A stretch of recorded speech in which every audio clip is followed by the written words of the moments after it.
Yes, that's right.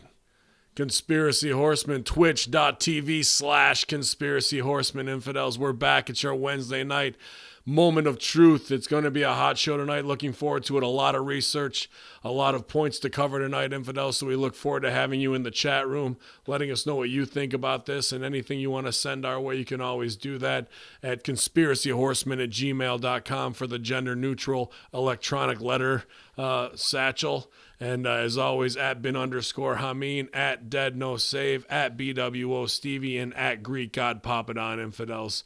So y'all, that's right. Yes, the favorite part of the week is here. It's Wednesday. You never thought you'd look so forward to the middle of the week on a Wednesday, but now you have something to get you through your tough work week. It's the Conspiracy Horsemen, ready to elevate your minds, bring you the truth that you want to hear, Infidels. And that's right, because we dance with the mantis, note the slim chances, chant this anthem, swing like Pete Sampras, taking it straight to big man on campus, brandish your weapon or get dropped to the canvas. And you'll get dropped to the canvas on June the 30th, Infidel, when the Conspiracy Horsemen go over strong at All Bin at the first live recording of the Conspiracy Horsemen with all of us in the same place. Don't think you could take us out with a drone attack because we see you coming a mile away, Infidels, because it's heels over strong at All Bin, all dynasty, all weekend long. YOLO! Yes, guys, what's good? I know you like that one, popping on, taking to the W right there, man. That one was for you.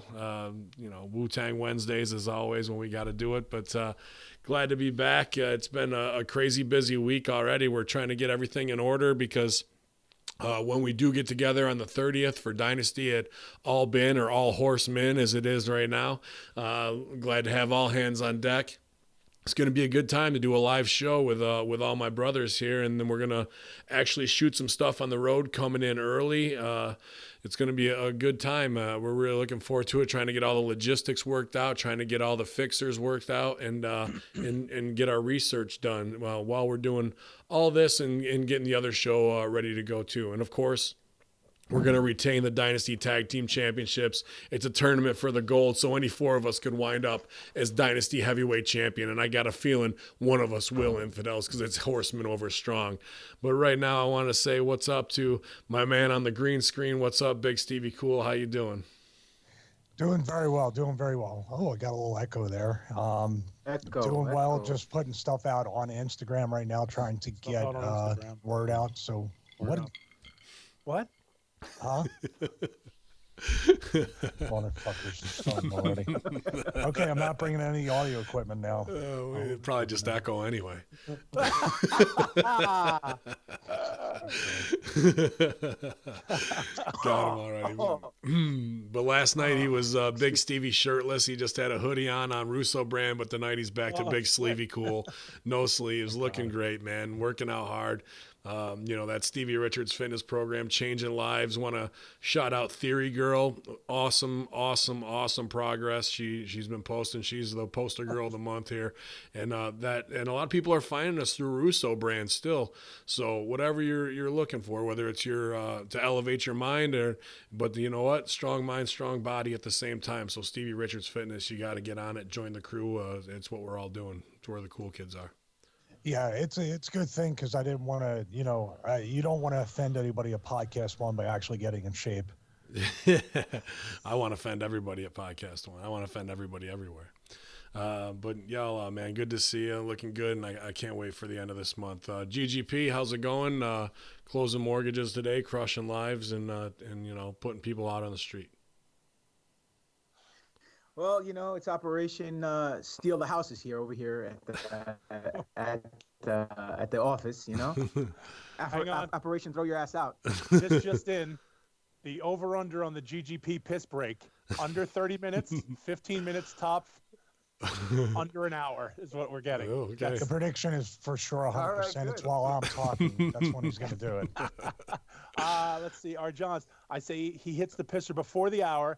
And 55 minutes, bladder goes out at 50 minutes. All right, 6:20 now, so that gives you over under 7:15 to 7:10 to 7:15. We should actually start selling squares. We could do that and it's 6:21, so we're going live in 4 minutes, right? Can you guys see Stevie? Because I can't see him. Too much No, I'm being grease. serious. He's not coming up on my screen. Oh, yeah, he's here. He's in front of the green I'm here. screen. You can't see That's him. weird. I can't see him. I can see all of you. We can see it all. Is your mic plugged in? It doesn't sound like you're as rich as yours. Like it might be coming in through. Talk right Maybe in. we should go live at 6:25. Yeah. Give me a check. Can you hear me now? Now.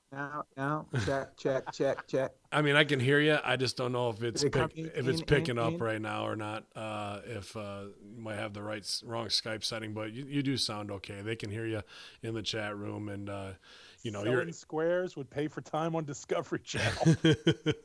and you're just a pretty face anyway. Actually, you just disappeared, GGP. So Hey, you went out. So now you're back. Am I out for good? No, you're back. You're back. The 43 people in the chat room are enthralled with what's going on right now. Well, I'm enthralled with my man, Big Salala. Good to see you, buddy. Always What's brightens going my on? day, man. What's up, gentlemen? So, Papa Don, got to tell you, bro. Now, I was hoping that it was my CTE kicking in. Did I give you the report? No. Okay. It's not my bag. I remember we were sitting there. Not my bag anymore. I remember sitting in the locker room, and you gave it to one of the workers, and they were reading it. Yeah. And we made him eat the cracker after we were done in the circle. And then, I wasn't supposed to mention that part. Oh, My sure, bad. you can mention it. New Sasquatch Topps trading card available as well. Tremendous, by the way. Absolutely. So. So I went to the. So I remember he was reading it. Mm-hmm. Yeah. And I had it. I put it in the side pocket on my ECW bag, zipped it up, and I said, next time I see Stevie, I'm going to show him. I want to show him. Left it in there because I figured, all right. And then I had the next show with you guys. It was still in there. So today, I was like, all right, let me go get it because I knew I have all the Majestic shit. And I was like, sweet, I got it covered. I open up the bag. No, it's not in there. Let me check this pocket. I check the other pocket. Shit's gone. Completely Wait a minute, gone. Can I ask you a question? Yes.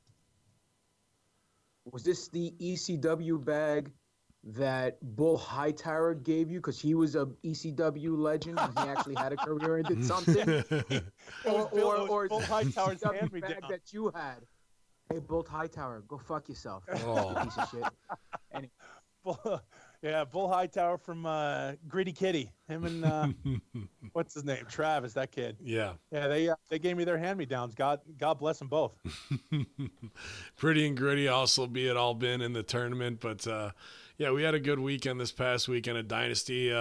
Muhammad Hassan versus Hacker Hameen to see who gets to be the token Arab gimmick. He shouted that out during it. It's a fun time cutting off the national anthem while Chris Envy's little girl cried afterwards, and she almost got a $5 face slap. The ex-wife was none too happy about it that she wasn't smartened up. Taller than him? Say again. Is the kid taller than him? No, she's only 8, so when she hits 9, she might be. It was good heat all the way around. Good time, good house in the Dam of Amster again, and boy, Muhammad Hassan, second match back, he figured I'm gonna try and test my range out on Hacker Hameen's jaw. He fucking cranked me, put some boots to me, got a nice bruise on the stomach. But, he's actually going to join the Horsemen. He says he wants to come on. And here's a Stooge report. Hopefully we can make it happen. I'm not just jumping the gun, but last night on Russo Brand, we invited him for next week. So next week, I think we're going to talk cloning and some celebrity swap outs of those stories that have, kind of been in the media, from Dave Chappelle. I want to see Sal's face during this because it's the Fall Paul thing. It triggers them. Fall Paul, Katy Perry, Dave Chappelle. We'll be covering all that kind of stuff. But Vince Russo, ride out with the Horsemen. He goes, bro, I'm not smart enough to hang with you guys. And I'm like, dude, you're plenty smart enough. It's just doing the research. So I'll, or you guys too, send Vince Russo on Twitter at the Vince Russo, even though he says he's not using his Twitter anymore. Send him links on anything like that, cloning wise, and we'll see. Celebrity death and swap out. There should be a fun time. Bro doesn't want to hear from me anyway. If I write to him, he'll just yell at me. Well, you might. Vince can stop on a dime and become a huge mark for you, like the rest of the wrestling business is, Sal. I don't doubt that for a second. And then maybe the week after, Muhammad Hassan. So some cool guests coming up from the wrestling world. We're working on having guests, obviously, from the conspiracy world as well.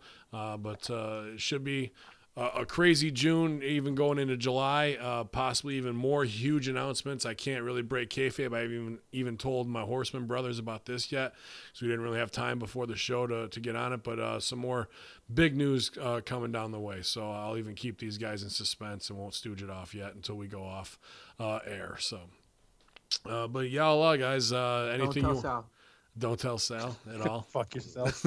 Yeah.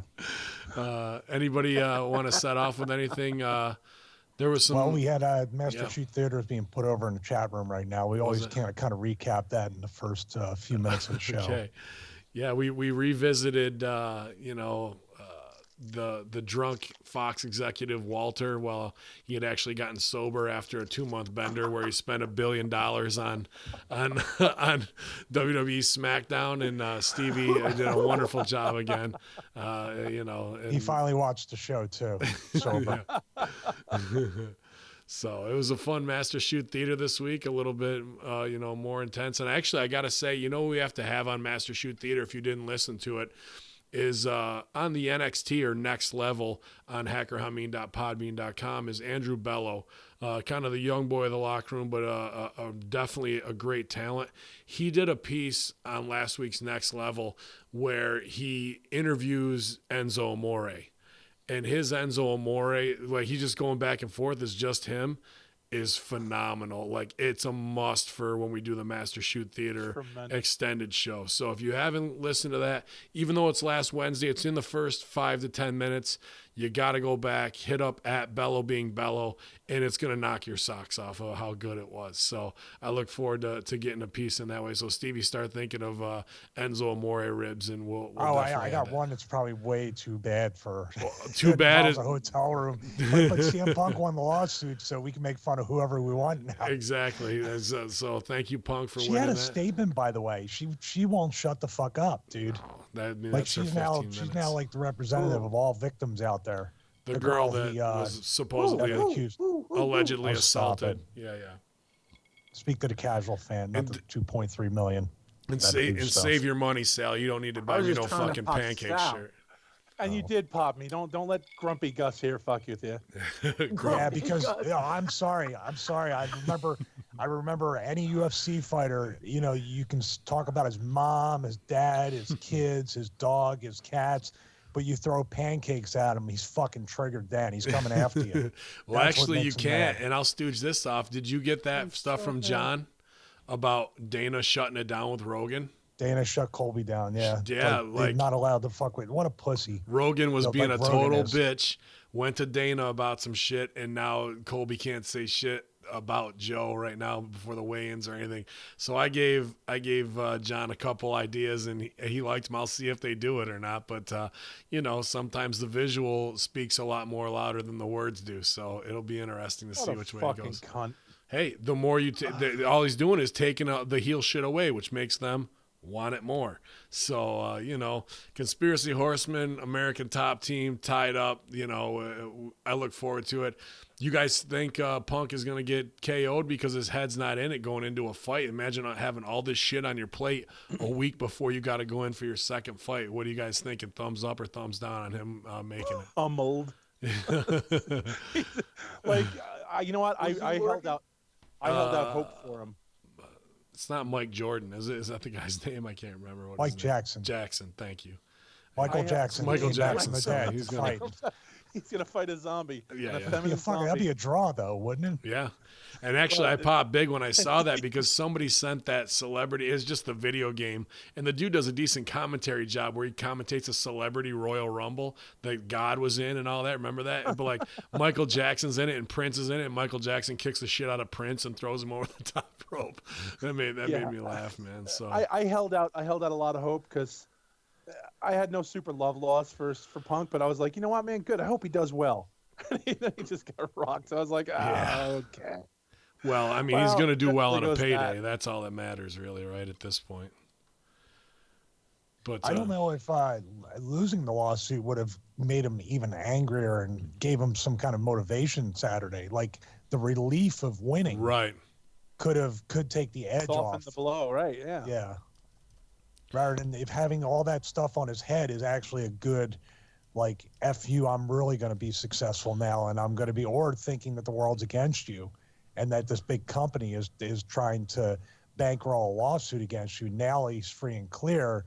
That relief and that breath is actually, he might be going in too loose. Yeah. Yep, it could be. And I just want to say what's up to everybody at twitch.tv/conspiracy horsemen in the chat.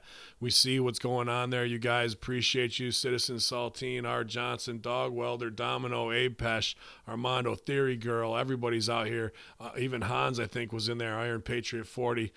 Much respect, y'all, and we appreciate it. Or Hans says, I have shifty eyes. You better believe it, infidels.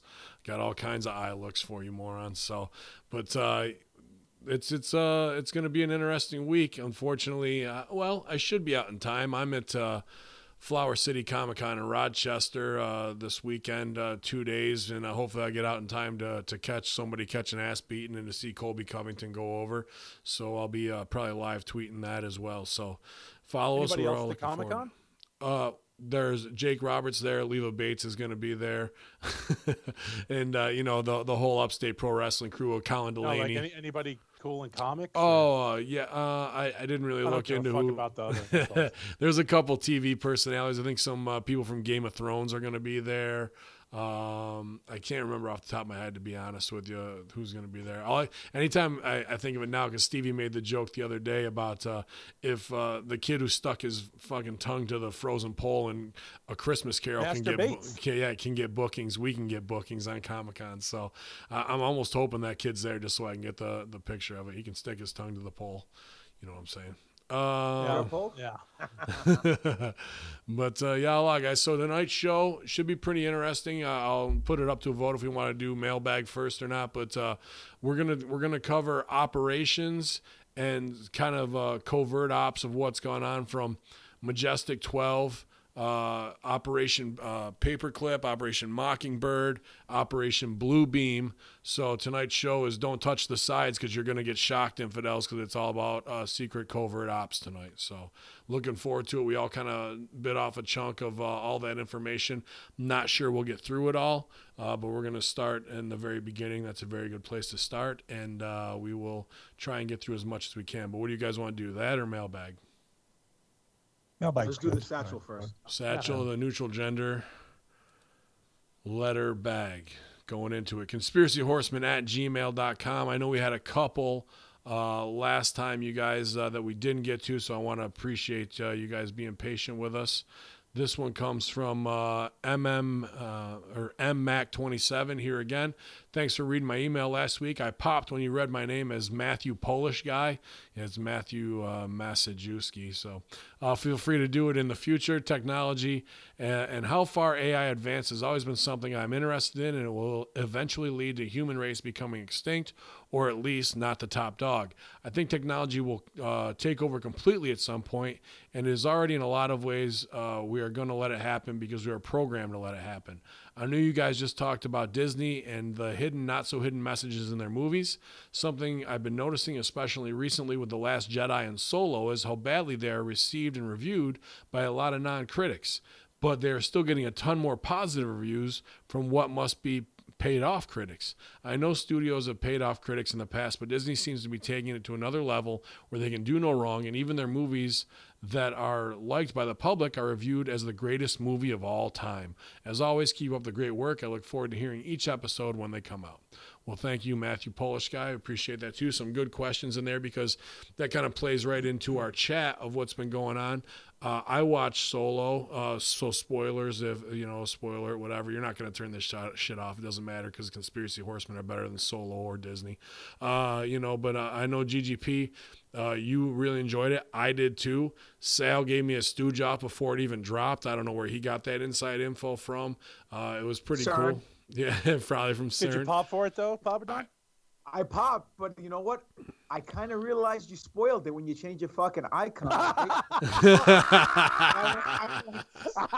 motherfucker. So, spoiler alert, it's Solo 2 weeks later. That here it is. So, plug your ears. But Darth Maul makes an appearance at the end. And if you're, he's my favorite Sith, absolutely. And if you followed all the cartoons where after he was chopped in half by Obi-Wan and after he kills Qui-Gon Jinn from the movies, he actually comes back with new legs, Lieutenant Dan. He gets fucking iron legs and comes back. And he goes from that silent killer to like kind of a crazy son of a bitch. And I liked that. Say again, buddy? Black Sun Syndicate. Black Sun Syndicate. And, he kind of showed a little bit of this character at the end. Oh, you got that? Fuck yeah, baby. Of course he does. Yo. Of course he does. So I'm looking forward to the next one. Ever. Chewbacca was awesome in this, man. They even stooge off Chewbacca was 190 years old.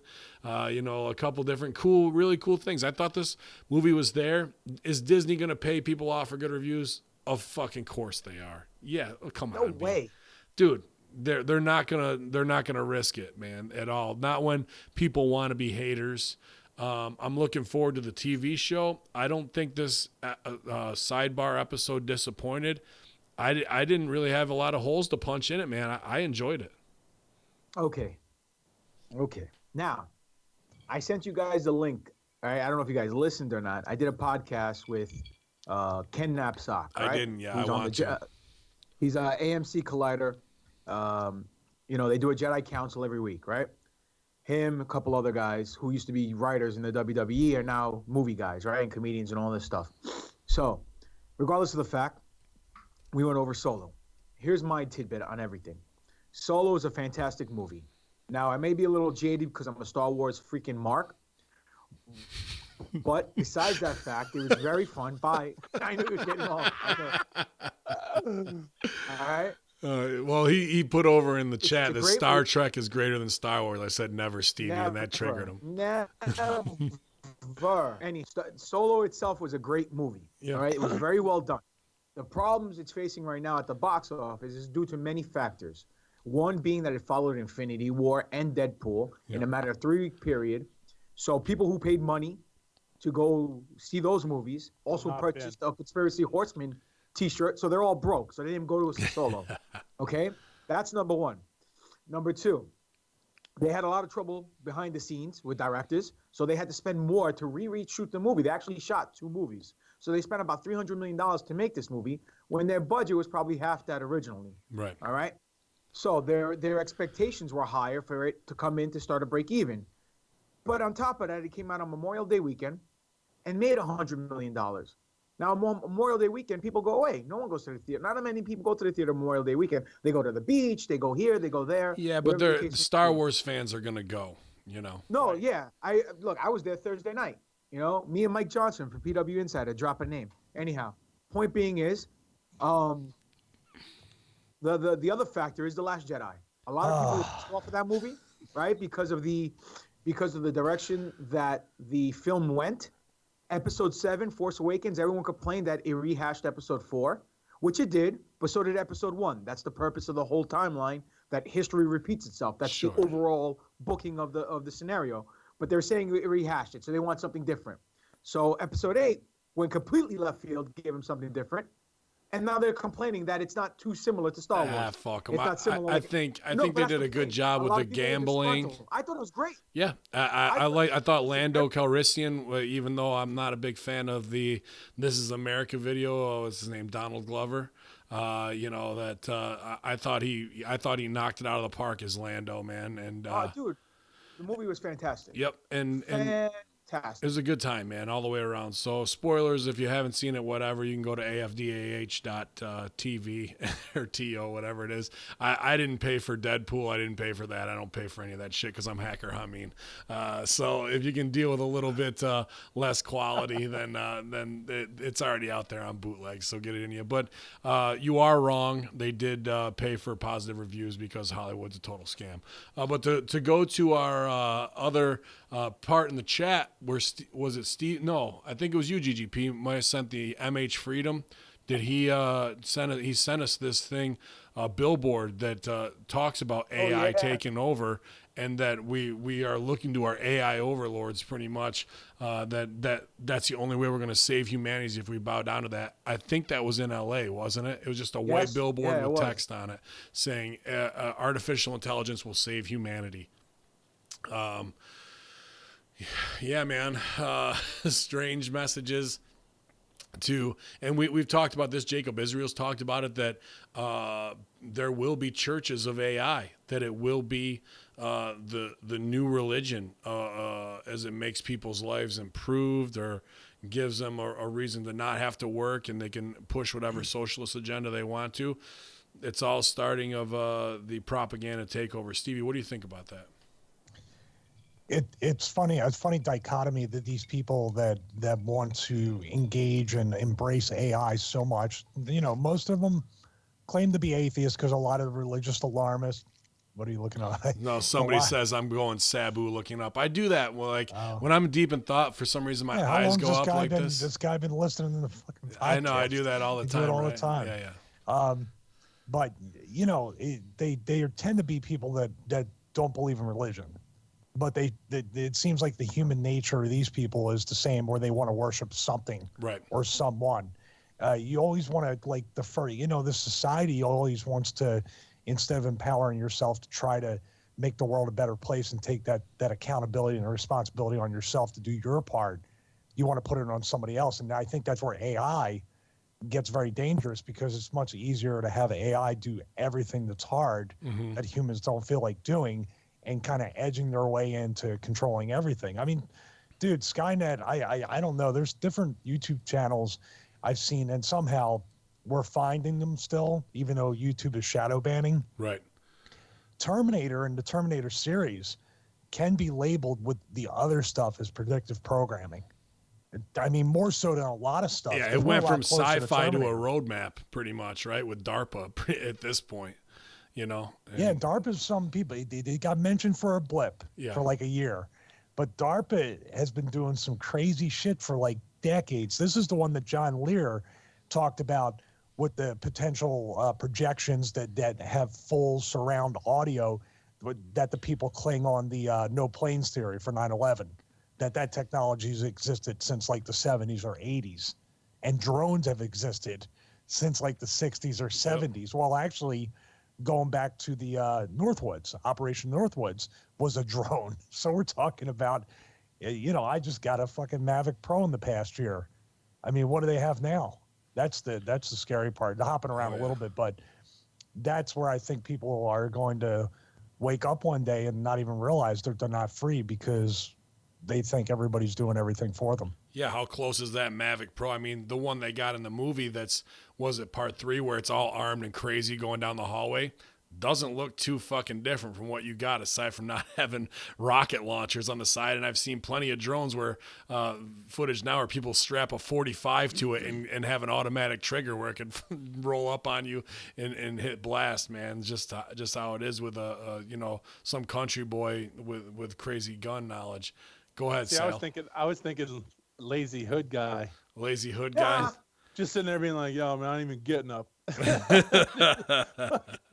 Just rolling out, capping guys. Dude, you don't think drive-bys are going to graduate into drone strikes? Flybys, yeah. Oh, that'd be awesome. Yeah, it'd be interesting, man. As far as AI goes, you're saying people are worshiping AI as a new religion. Well, just like in religion, the Lord giveth, the Lord taketh away, just like that. There are all these people who are going to be into AI and get chipped. They think convenience is going to be the number one factor. It's the greatest thing since sliced bread, that they're able to have everything, at their fingertips. They don't have to carry wallets or ID or keys or whatever the case may be. All you have to do is say the wrong words or piss off the wrong person. There goes your push. Boom. Just like that. You're cut off. Yeah. Very interesting. Didn't you guys say that there's a way that they can actually send, like they could probably maybe even kill people with these chips? Yeah, they could shut them off. Oh, yeah. Well, I mean, dude, what's it take to have something built in there to do a deadly impulse where it knows what to send to shut down your neurological system? Like, it can be that quickly, right? That's what I'm saying. You don't even need to be chipped, and they could shut you down. Or So, it's you got know what, some We should really, chip Mike King and Chris Envy.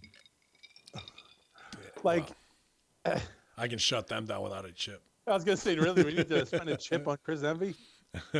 Well, he can use it as a surfboard. Like I said, like I just like here you go. The thing is, the people who want to sign up for stuff like that, like, and I'll be honest, I think I love the technology. I think it's great. I'm like, wow, that's just amazing. And there's that sci-fi part of me that loves it. That's just like, Paid oh CERN fuck. shill. Yeah, that's I'm it. just like, wow, that shit is fucking amazing. Like, yeah, there's This this message is sponsored by CERN. there's the other side that's you look at it and it's like, you know, that is kind of frightening. But then you look at the people who would sign up for this, like the guy who does work at the office and he signs up for this. He doesn't give a fuck. You know what I mean? Like he's spending his 40, 50 hours in the office. He goes home. What does he care? And that's 85% Nancy Brown, Jim Smith life, bro. Right. He, you know, he's dead. Well, he's walking dead anyway. What does he care if they fucking take his fucking shit? He's praying for an early death. Yeah. So, but I'm not going to tell you. I'm not going to sit here and be like, I don't think that's fucking cool, because I think that's fucking cool. I think that is awesomely cool. But like, am I going to sign up for it? Probably not. But that's fucking cool. Yeah. Just saying. New world order. Yeah. New world order. That's it. Moving on, we got from Star-Lord. Hey, Horseman, was listening to the new and improved Bischoff podcast where they discuss DX Invasion of Nitro several times. Conrad makes it a point to mention that they drove a Jeep and not a tank to Nitro. After looking at the old video, it is indeed a Jeep, but so many people remember it as a tank, so I'm presenting it for your wisdom for discussion. Me personally, I didn't watch WWF at the time. I refuse to retroactively refer to it as WWE. Good for you. Since I was a huge Bret Hart fan at the time, and jumped ship with him and watched mostly WCW. So I remember it both ways, the tank and the Jeep. Given your connection with Vince Russo, who wrote the segment, maybe you could bring it up with him. Thanks, and keep up the good work. I appreciate that, Star-Lord. But I don't really need to bring it up with Vince because I'll clear it up now. It was a Jeep. It had like a howitzer thing strapped on the back of it, and they called it a tank because it had like a long barrel on it, but it was a Jeep at the end of the day. There was no Mandela effect there. Well, didn't No Limit come out with the tank? That was their deal. Well, that was only in the Master P video for make them say like, so they had a gold-plated tank or whatever it was. Can I chime in on this for 1 second? No, absolutely not. I've already solved it. No, go ahead, man. Common sense would only come into effect that you can't fucking drive a tank down the street in Washington, D.C. and not get stopped by the goddamn government military. I mean, come on, wherever the hell they were, D.C. or whatever state they're in. You can't drive a tank in the streets. Did you ever see the video of the guy who does go ballistic with a tank and just starts fucking over cars on the highway? Shit, man, it's awesome. So I submit. Point being is, come on. Let's be realistic here. And actually, there was somebody who just sent me a video of somebody got tracked down by the cops because they were in some personnel carrier Bradley vehicle going down the fucking highway too, just tearing up the pavement on a fuck this Wednesday afternoon kind of mentality. So if you're a crazy enough bastard, I think you can go where you want to in a tank. That's the point of having a tank, I think. But I'm remembering, I remember the Jeep, but now I'm remembering I think they might have done a promo on a tank where he sits between with the tank cannon between his legs. That's what everybody's getting crossed up. There's no Mandela on that. Mandela didn't happen. Let me just say that. Whoa. Have sponsored. Yeah, take it. Paying you with monopoly money, huh? I'm just saying. I wonder what day CERN does their live TV, so Sal won't be in the messenger. He'll disappear for 2 hours. Yeah, I'm sorry. I'm just pointing out that what happened. We're here to tell the truth, not make up lies. Truth. And give up possibilities of what could have happened. Yeah. No. So I was watching I watch far too fucking much wrestling now, but it's for a different purpose to do review shows. The wrestling and entertainment was much better at that time, but I do remember it vividly. I've seen that segment plenty of times.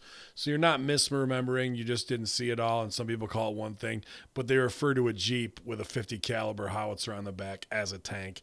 And as Stevie said, that they did do a promo on a tank at one time. This is from Said Hans. Yeah. And Hans actually hit me up on Twitter telling me I could leave out the Roseanne part of this diatribe email, so I'm gonna. But Hans says, "Hey yo, how was everybody's holiday? Conspiracy Horseman week was sweet. I think of making Uncle Vinny number 5, but Papadon sent me the Satan God Papadon shirt free with the other free one. Okay, traded for. Thanks GGP. Explaining BWO every hour was fucking awesome. Everyone had the I'm so fucking sorry I asked look, or the what the fuck is wrong with you look. The best is my Trump Hameen shirt at work. The demographic in the warehouse is 2 black dudes, 1 Filipino, 4 honkies, and about 35 to 40 Latinos. So you can tell what the opinion of Trump is. That shirt is a heat-sinking missile. Ya Allah. And you can get that shirt at prowrestlingtees.com/Bin Hameen. Heels over strong. Trump Hameen. Big paragraph skip here. It's good to see a variety of emails with the exception of Wheezy Man. Where have I heard of that formula before? Nakamura set. Barry GGP. Give the EC Dub Legends props. Thanks, Ben. All right, you got my whole fucking set figured out. Thanks, asshole. I cannot put my finger on it, but damn, it sounds so familiar. Are any or all of you guys down for Cali indie shows, or do you stay on the East Coast? Would love to see Horsemen versus Reno Scum at APW. Thanks, Hans. Bro, we'll travel. You get him to book us. So we're now down. we know where he's at. He's in Cali. Looky. Han's gonna get a fucking $5 face slap. Yeah, shout out to Hanzo. He did rock all of our shirts. All week He long. did give the week up. Yeah. It was very cool, you man. We definitely appreciate that of all you've helped to support this program, and and all the great emails and content, and being a great supporter of everybody in the Horsemen and Hamian Army. We appreciate that. You guys ride or die with us, and GGP and Stevie work out west. Big Sal and I might not be over enough, but dude, those flights are killing me anymore. Even a 2-hour flight up to your area, I'm not sure. It's gonna He needs his 37 hours of sleep. Yeah. Some people were on this. Let me act like I'm resisting here. It's gonna take just a good piece of change to get me to fly that far.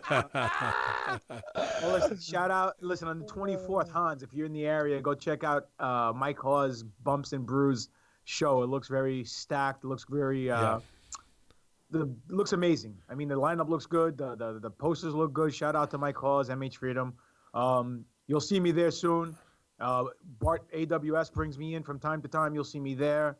I know people are politicking on Twitter to get us at Defy Wrestling, which is more at Defy. That's Portland. Portland area. So, but MH Freedom was talking to me about bringing us in too. So we're hoping, and doing a podcast there too.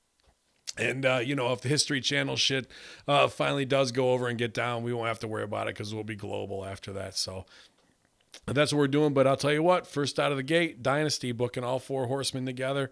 Appreciate Dynasty, and we're looking forward to doing a live podcast together, man. It's going to be a good time. So if you want us at your local indie, best thing you can do is tweet to them and tag us in it, because we'll retweet it and put the heat on.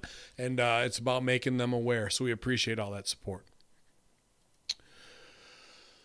Wow, this is a big one. I have a question. Go ahead. That's the end of the email? He's done? No. I left out like a whole paragraph. We're still on Hans? No, we're done with Hans. He did a whole Roseanne thing, but we kind of answered it all last week. All right. But this next one's a motherfucker, too. So, I was going to say, did he think they'd let Stevie do bands on the plane? Maybe. I don't know. I used to do workouts at the gate with flight delays. I used to work out outside my hotel room when there wasn't a hotel gym. I used to do all that stuff with the bands.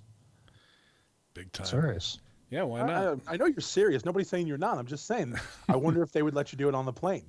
Like you hook it up into the toilet so the door closes. Pushes and shit. That would be over. That would be good. I'll actually, after we take off, I'll knock on the pilot door that has the big locks. Hey, can you open it up for a second? I got to throw the door anchor over here. Hang this in there. All right. From Mike Chimera. Could be. Chimera. Hey guys, thank you for the weekly podcast. As a truck driver traveling up and down the roads of the UK, the length and details of your podcast help break up my day. I have also stolen the Sasquatch gimmick and use it whenever my company messes up a delivery and I am left staring at the customer who thinks somehow it's my fault. So I've begun to say that Sasquatch must have arranged my paperwork. They look confused, but it pops me.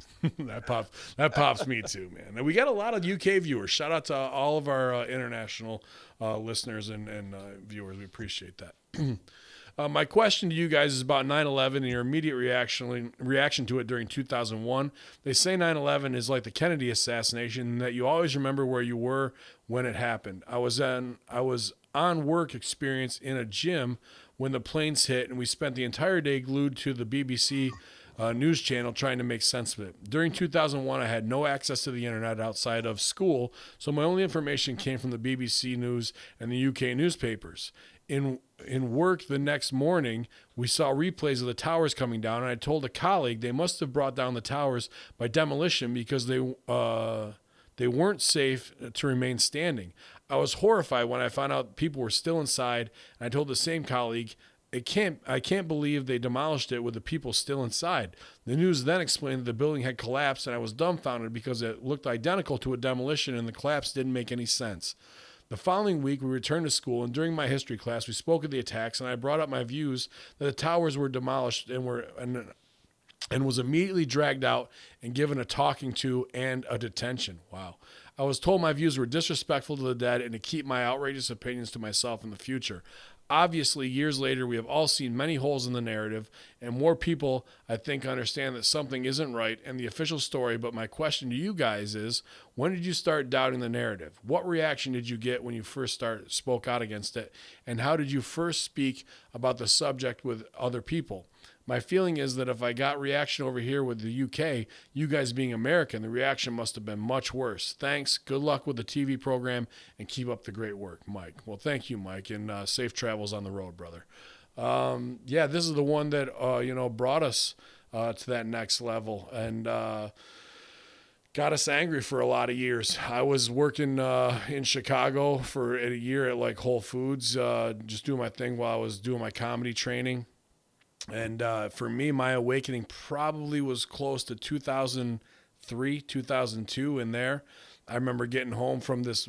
We had these early-ass meetings on Tuesday mornings at Whole Foods, and I was just getting back, and I saw it going down. I threw a VHS tape in and actually taped the second plane hitting and all that. But the big thing that sticks out to me in your letter is you learned from it from the BBC. And the biggest thing for us that we use as an awakening or to stick out as evidence is the BBC reporter reporting that Tower 7 had fallen, and it hadn't yet. It's standing in the fucking back, and 20 minutes later it comes down and can control demolition, and Tower 7 was never hit.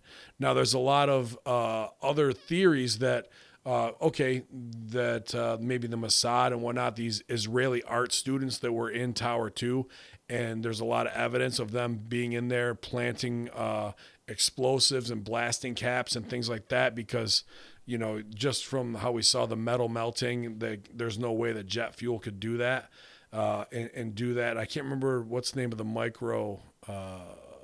thermite. Thermite, thank you. As it burns at a high temperature that it changes, 1800? Yeah, I can't remember, but it changes. Well, kerosene is what jet fuel's based on kerosene, which barely even hits 1,000 degrees. It's like 900. Right. And the analogy nanothermite. that is, if jet fuel would do that, then any space heater that runs on kerosene would melt itself.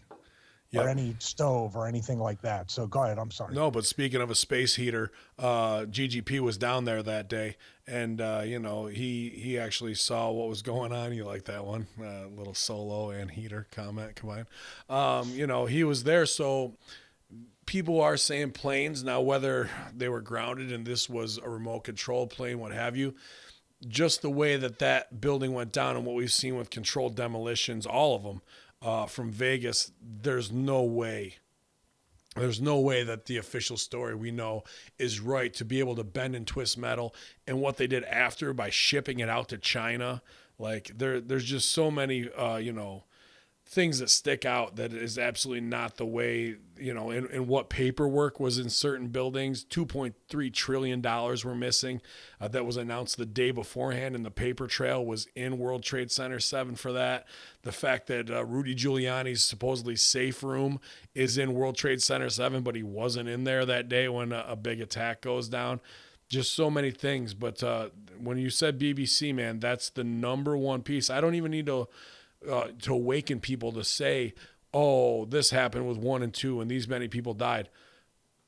Go to World Trade Center 7. That's the biggest bit of proof right there. Sally, what do you got? So thermite, 4,000 degrees, and it won't burn under 3,000 degrees. You have to heat it up to 3,000 before it even burns. And it's pouring out like lava, Yeah, it's molten metal basically, but it burns at minimum 4,000. And you can see after in the wreckage and carnage where there's clean shears on these massive pylons and I-beams, just like clean, like a cut right lightsaber off. went Yep, through it. pretty much. What do you got, GGP? Well, being the fact that I was down there, being the fact that I actually saw in real time the actual plane going into Building 2 and exploding in front of my face, the whole scenario at first was surreal. And my first moment when I said, wait a minute, how the hell did, things didn't sit right with me, was when we evacuated the building that I was working at the time, coincidentally, the Trump Tower. And they shut down all bridges and subways. So we were basically stuck in Manhattan. So when we get out of the building, everyone's reporting that it's Osama bin Laden that did the attack. Literally 10 minutes, 15 minutes later. Right. So I said, who the hell is Osama bin Laden? How the hell they know? That's the first time, the question, the red flag popped up. I went, what? How do they know so quick? You know what I'm saying? So then, I mean, at the time, just like everybody else, I was asleep. I didn't know. I just figured whatever they told us, it was what it was. And, for that, whatever period it was, everybody was in good graces with each other. There was no racism. There was no sexism. There was no anything. There was no hate. Everybody just came together. And all they wanted to do was go to the Middle East and get Osama bin Laden and kill him. Until later that night when they fucked up Jersey City. Yeah. So, then when reality started to hit was when Michael Moore's film came out, right? Fahrenheit 9/11, yeah. Yeah, I didn't see it, but at one point, he made a statement in one of the trailers saying, "Well, if the plane hit the Pentagon, where's the plane parts?" And I went, "Oh my God, he's right." Pulled a whole Scooby-Doo right there, and then that's when I started to wake up. So from then till now, complete 180. Obviously, I don't believe the narrative that was told to us. The narrative that's told to us is more far-fetched than the actual theories or conspiracy theories that people want to put the tagline on that exist out there. I mean, there's no way 19 drunken, coke snorting. Yeah, they want to put them over as hardcore Taliban and all that shit, right? If we don't do anything, but then the reality of them partying, drinking, doing fucking cane all the time, like, comes out of that's what they were doing at that time, and that some are still alive. And the thing was, GGP, one of the guys from Rosedale, friend Joey, he's a pilot. He used to go in the deli on anyway, he owned the deli, but he went to pilot school. He got his pilot license with one of these dudes. Said there was, dude was normal. Like, there was no craziness. He wasn't insane. He wasn't fucked up. He was a cool dude. Hey, good morning. Hey, man, what's up? And there's a lot there too. Like, we pick out the easy, not the easy, but what's there with World Trade Center 7, because that's the easiest to digest for people coming in their awakening. But there's a lot there in that Florida flight school you can look at. If you want to talk about the Muhammad Atta passport found within the first 48 hours down on the ground, like, imagine that. You've hijacked, you've flown a plane, everything's demolished, people are dead, and someone goes, hey, I found this unscathed passport on the fucking ground. Just like the magic bullet. Yeah, the Pentagon footage where the actual frame, where the frame of the plane hitting has been scrubbed. That's been exposed as well, looking at by experts, man. So there's so much there. You're on the right path. This was our major awakening. Fortunately, and well, not fortunately, but unfortunately, this is what developed the Ben Hameen character. When I was doing comedy, we were very, I'm not going to say I'm left or right. I'm just about truth. But we were doing a lot of anti-Bush, anti-war stuff. My buddy Nice Peter from Epic Rap Battles of History, before he was doing that stuff, we were doing a lot of Tenacious D comedy rock type stuff with the Fuck George Bush song part 1, 2, and 3. A lot of shit along those lines that we were just trying to be comedians, making our political statement how we could. Then he Can got go over with YouTube. Interject here one real quick? Yeah, absolutely. As far as semantics go, and looking at this from a non-conspiracy theory point of view, two things occurred that day that, from a logistic standpoint, doesn't make any sense. One, an unknown source shorted the airline stock of the planes that hit the towers, and they made a ton of cash, and the SEC dropped the investigation, never to follow up on it. That's red flag number one. Stand down order from Cheney and NORAD. That as well. They were doing drills, quote unquote drills, of the same exercise of planes hitting the building at the same time to cause confusion, so people don't know what's the drill or what's reality, which is almost like a standard now whenever it comes to a false flag. But on top of that, the Federal Reserve Building is right across the street from the World Trade Center where it used to be. Now, the Federal Reserve Building houses gold and other countries' gold, but they have so much gold that their vaults aren't big enough to hold the whole stash. So they had vaults underneath the World Trade Center holding more of their gold. Now, the problem is when all that rubble and all that stuff went down, the vaults were easy to get access to, and all that gold that was in there has gone missing. None of it. If, let's say, just throwing numbers out there, let's say there was $100 billion worth of gold. Not saying there was, not saying there wasn't, because I don't know the actual number. But here's my example. $100 billion worth of gold in these vaults. Only about 100 million has been found, to say the least. So where did all the other gold go? And it was insured, so they made money on the insurance. So you're talking Die Hard 4 right there, pretty much, right? Absolutely. So what I'm saying is, just from a logistics standpoint, there's too many red flags. Not even bringing into account, any of the conspiracy theory point of views or standpoints or bullet points.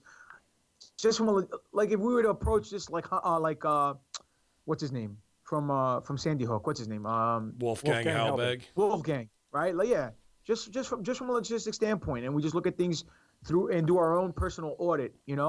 What would we find? Nothing but red flags, stuff that doesn't match up, and it all stands out. And unfortunately, a lot of people had to die, and this is what Operation Northwoods was supposed to be. It wasn't executed in the 60s. It was executed in 2001. And this shit's been on the books for a minute, and you can go back and look at examples of predictive programming for 9/11 on YouTube. There's plenty of videos out there from even the late 60s, album covers in the 70s, books in the 80s, TV where they outline the false flag, where obviously that goes into Northwoods and Operation Mockingbird, which we'll talk about.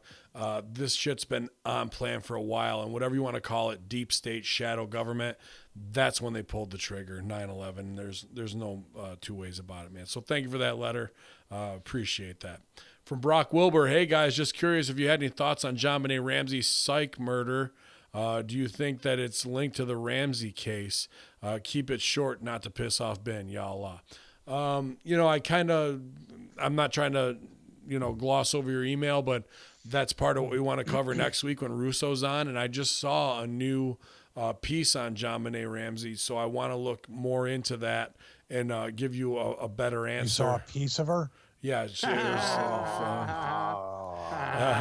but a new theory. Well, you didn't ask him about 9/11, so. Oh, yeah, sorry, I didn't mean to get your shit in. Go ahead, man. Lay it down, Stevie. He didn't want to wake you up. 210 with a green screen behind me. You might have noticed me lately. Yeah, I'm 285. This is where I started. My whole thing is the coincidences that just don't add up. It's in the high two digits. Everywhere from the first time that steel structure buildings have ever collapsed due to fire first time ever that the most video cameraed or documented or surveilled place pretty much on Earth only has 5 frames of video to show the plane. The only time, they're not the only time, but one of the first times, and since that time, 100% of the time, they're running a drill for the same exact event that actually happens at the same exact time that they're running the drill with FEMA in town and everything in place. Another thing that's more interesting, and I don't mean to use a positive word like interesting, but the more interesting conspiracy theories that still kind of ask some questions are that because of the carbon fiber, the planes are a very light material, and because of the steel structure of the Twin Towers, which you can see videos of them being built. I mean, they are super, like, it's real, the real steel, no composite, anything. There's an Ace Baker Psy opera, if you can stand the music in between the acts. And he goes through like some video stuff where they break it down. And on the one plane, as it's hitting, the nose goes through the building. So what were they drinking? Evan Williams? Somebody's just asked me what I'm drinking on. Some Evan Williams. So maybe that's what he was doing when he seen it. But basically, the nose of the plane goes through the building, which is almost treated like a composite. They break it down as if it's basically done with compositing software, and also the camera angles of the plane, that supposed overhead thing that looked like a little bit of like a flying saucer hitting the plane or hitting the building, is completely off the path of what the official thing is. And one other thing that's never happened before in history is all the black boxes are missing. They've been destroyed.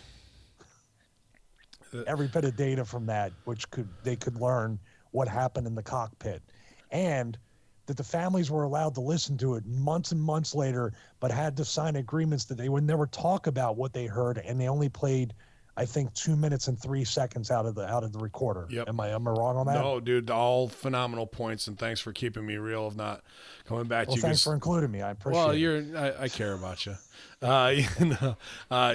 Stevie's always got those, meticulous details, man. That's really plays to who he is, whether it's tech stuff or video game, man. And we can give you the roundabout. Let's not go with video games. Yeah, well, he will also blow you away with a shotgun when you're not looking. I'm a cleaner there too, man. So, there's no body left unturned or kicked.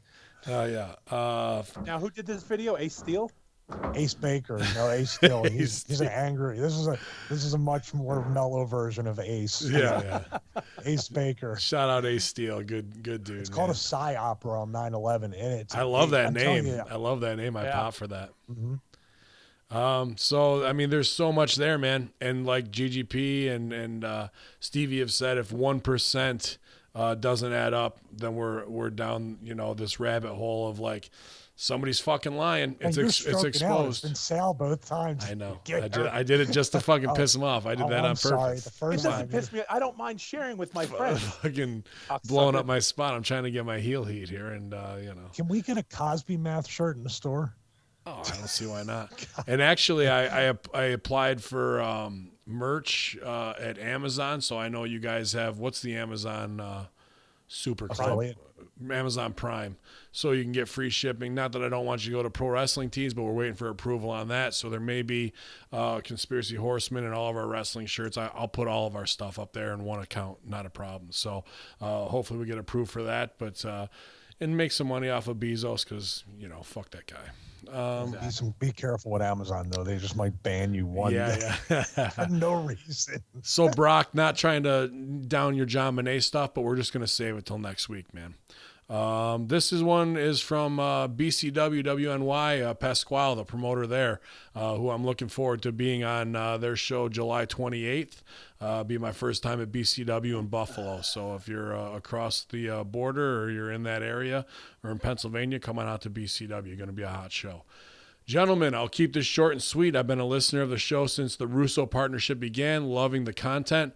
Ben, you may want to wait until all in before you answer this. To the rest of the crew, is Cody Rhodes a member of the Illuminati based on his tweets alone?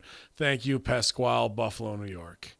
What do you guys think? Is Cody crossed over? Is he just playing the game? Or No. you don't think he's Illuminati? Come on, bro. Are you kidding me, dude? No. Well, he does have a pedo bear. He does have a pedo bear. That's true. You Look know, at Pop It On. I know. I can't believe Bookie Monster's down in a promoter right here. Shocker. Listen, man. If this guy wants to book the Horsemen, all he has to do is get in touch with you since you're on the show already, wow. and then we could talk business. I mean, Yeah, we are man. architects. We draw houses. That's the way it goes. That's it. But I doubt, regardless of that fact, no, he's not a part of the Illuminati, man. Maybe the Japanese Illuminati over there, I don't know, but he's not in no He's Illuminati. part of the Illuminati. Illuminati. I didn't see any of that in my time with Cody when he was still pretty young at OVW. Was that before he blocked you?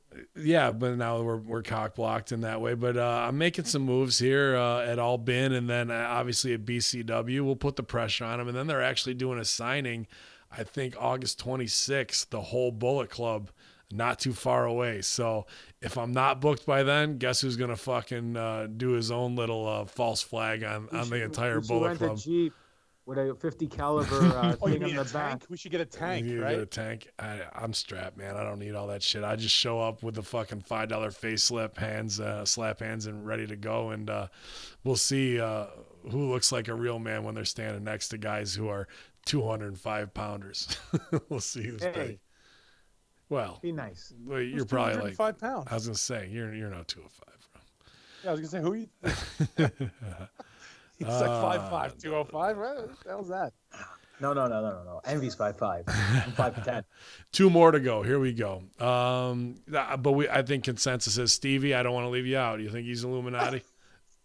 Oh, thanks. No, but I wouldn't. I mean, I wouldn't doubt it at this point. I don't know. Probably I explain think the Stevie push. Richards is more Illuminati than fucking. Not Illuminati. Trust me. That's the point I'm trying to make. Yeah. Oh, you're really like.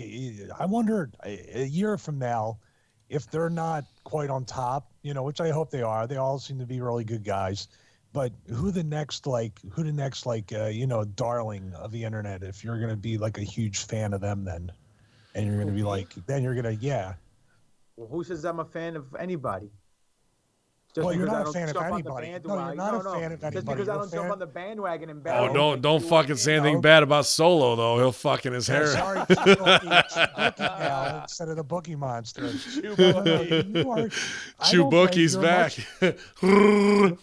You're a much better politicker than me. They prove that every week. Shit. How do I politic? How am I politicking? Because I chose to be quiet instead of saying shit? That's just me. I can care less about the wrestling He drama. wants in on that All In like a motherfucker. He's already all been. Of course.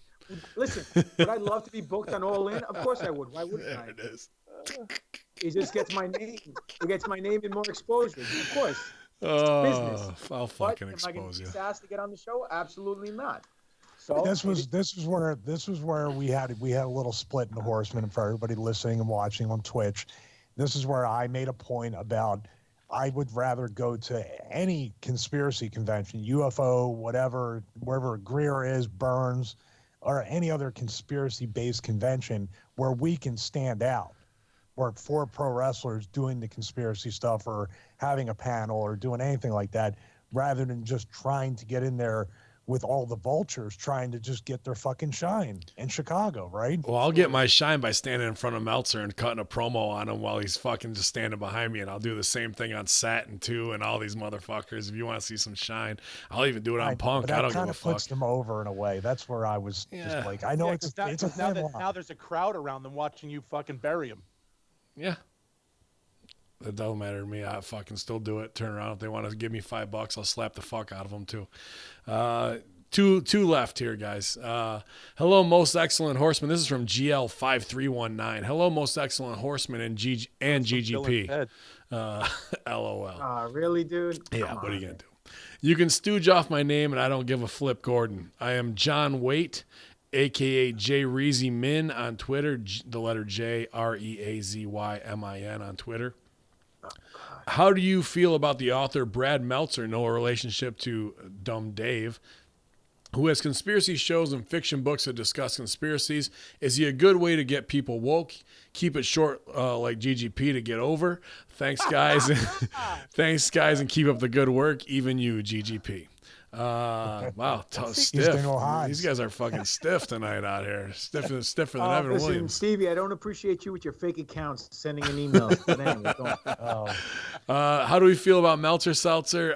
No, we like Brad Meltzer. I actually sent him an email through his website to try and get him on for his new book, The First Conspiracy, which is about George Washington, I believe Freemasonry as well. So I actually want to get that book to check it out. He sent me a nice email in return saying that his wife would divorce him if he did any more podcasts because he's spread so thin right now. To me, that's kind of the worker put off of like, you guys might not be over enough. I haven't heard of you. And he hasn't had that. So if we get the History Channel show, turn around and they'll come kissing our ass left and right to be with the cool kids. Yeah. So, but when it comes to Meltzer shows, I've enjoyed Brad Meltzer. I like his delivery. I like the fact that he's kind of like non-traditional, not beautiful people look. Not that everybody is, but like Tsoukalos and all those guys have their own like little gimmick going. And he's just like the bald head, straight shooter, not a lot of emotion. I always kind of thought that was kind of a cool, different thing that way. So if you guys want to, if you're into his stuff, I think he comes across as more of a pro instead of trying to be a character unto himself. That's why I like the guy. So what do you think about him, Sal? I have no issue with him at all, really. I don't nay or yay or nay against him. My thing is, I find people tend to, when you especially books on conspiracy theories, if you're like, oh, check out this book on this, and people go, oh, okay. Books are a really hard sell. You need the YouTube videos, and you need the quick boom, boom, boom to catch them, and then let them do the research because they will. Once you open up the door, then they'll go in themselves. Yeah. But if you give them a book and you're like, here, check this out, they're like, oh, cool. And they kind of just the book has just kind of become a signing thing to like, oh, I've got this piece, right? Like I'm gonna have Dave Meltzer sign it, and then they'll wind up having him sign it at a convention. What do you think, Stevie? Meltzer Seltzer? It's good. I don't believe that his wife would divorce him for getting more exposure for his gimmick. I mean, I think if we get, or when we get, to where they're coming to us, there's a shitty part of me that wants to hit him with the same line. My wife is going to divorce me if we have any more guests. I think strong on that one. And GGP, I know your feelings are hurt after that terrible, email trying to insult you. It wasn't that bad. Care less. No, I can care less. What do you think about Brad Meltzer, man? My feelings on Seltz. I was a big fan of his show Decoded on History Channel. Yeah, Decoded was great. Yeah. So as far as him not being able to come on the show, hey man, it's not like you pulled a Chris Jericho and soldier. He actually answered you back. So you gotta respect the guy for that. I do. That's over. Dear Chris Jericho. So, dude, I'm telling you right now, not to jump in. I like cruises. Someone did the best fucking name for our newsletter, Conspiracy Observer newsletter. Oh, that's that was fucking the good. Conspiracy Observer. Lone Wolf GAM. Thank you, brother. Yeah, but as far as, even though he's not on right now, hey, and you guys, you got the power, you got the stroke. He's on Twitter. He's got a website. You want to send him emails. There's a quick form to fill out and say, you guys, you got to be on with the Conspiracy Horsemen. You never know. He might recant and put it over. Yeah, we got all these listeners and followers in the Army. Fucking yeah, the power we have. That's a guy we'd really like to have on here. So if you want to go check it out, absolutely. And shout out 48 people in the chat right now. Thank you very much. Well, hold on one second, man. Go ahead, brother. Just to clarify what I said just now, just because you guys, I don't want to come off the wrong way. Nice.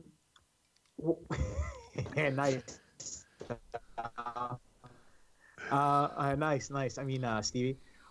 When I said, in the Army, go ahead, do your own thing. It's not because we prosper from having this guy on the show or any of the guests. Because to be honest with you, we have a lot of fun, just the four of us, doing what we do every week, and that's bust each other's balls and and rib each other. Having the guests on the show helps enlighten you guys, the fans, and gives you guys something to look forward to. And also, you know, you guys not might be privy to what this guy has done in the past or any of his books.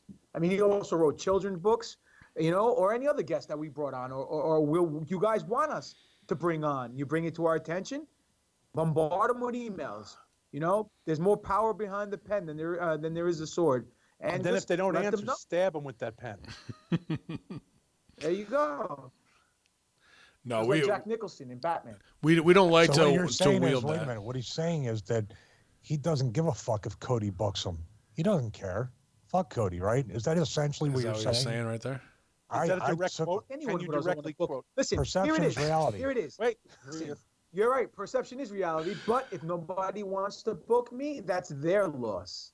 Because I bring fucking talent to the show. And when people leave whichever show I'm on, I guarantee you, I'm breaking up. Whenever people leave a show I'm on, the last thing they talk about, the only thing they're talking about is my match. Well, unless I'm in it too. I don't even fucking think that about myself.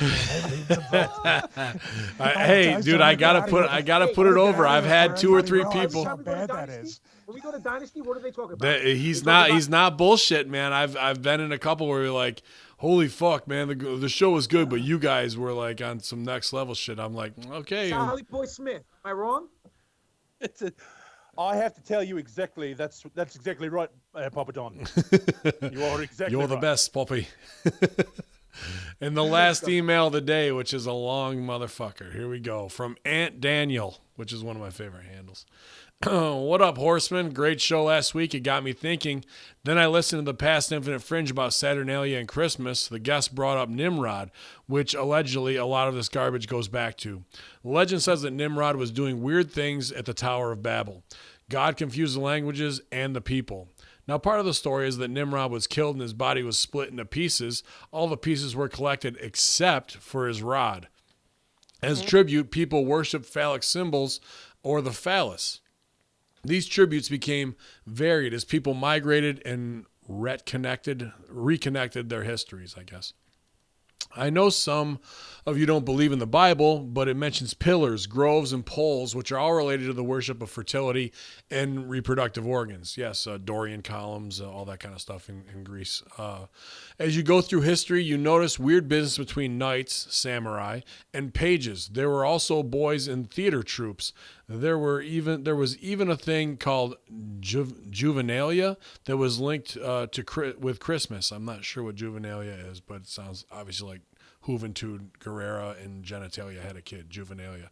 The confusion is still here, guys. I don't know if it's hard to even consider some things, but maybe that's a swerve. Listen to this official Roman Catholic story, then ultimately be completely turned off to it, not realizing that Rome was the heel in the Bible. They stole from Greece too. Ha ha ha ha. Crow 777 had a guy on his show who talked about language. He was confused or trying to put out a spell out there or something. He just kept saying the law of God, nature. Which law is it? Nature refers to reproduction worship. Remember what I talked about earlier? You member, like dick joke member. Well played. Then he said Jesus, while being in the Roman Catholic Church, is a paradigm. Words are confusing. Guys, the more you learn, the more you realize we're in some type of they live scenario. You don't know who the heels or faces are. Best advice comes from the Stone Cold Booker, Steve Austin. DTA, don't trust anybody. Sucka, peace, and Hans over huge. Yeah, man, you got some good points there. Words are kind of crazy that we use every day, like understand.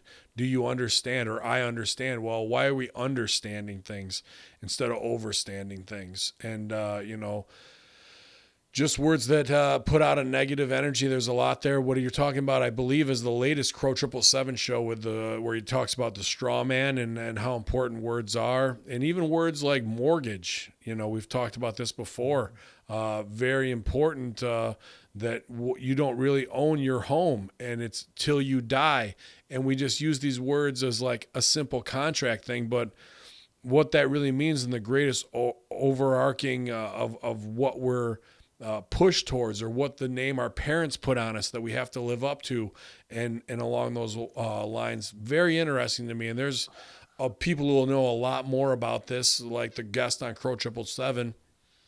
this week. If you haven't listened at hackerhameen.podbean.com, I completely suggest you go back and listen to that. Strangler Steve told me to. I just am so busy, but I did listen to it today on my drive, and it was an amazing show.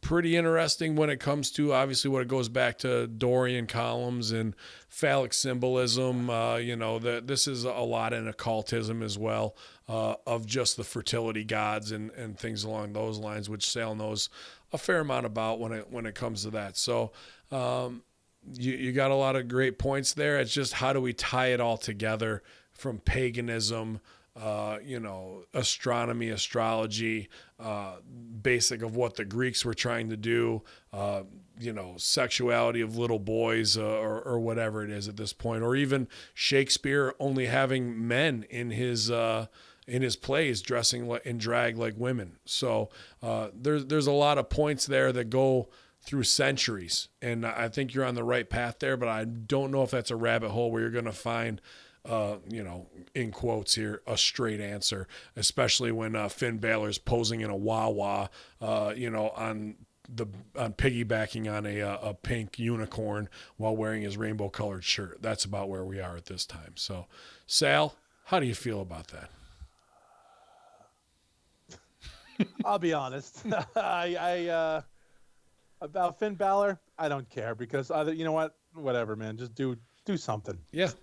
Enough. Just do something. Yeah, but let me interject there. They wanted to do the fucking gay pride. This is a gay man who we can all, as a rib, get behind. That we can all, as we can all, support in this new liberal agenda, and where everything's cool, which is fine.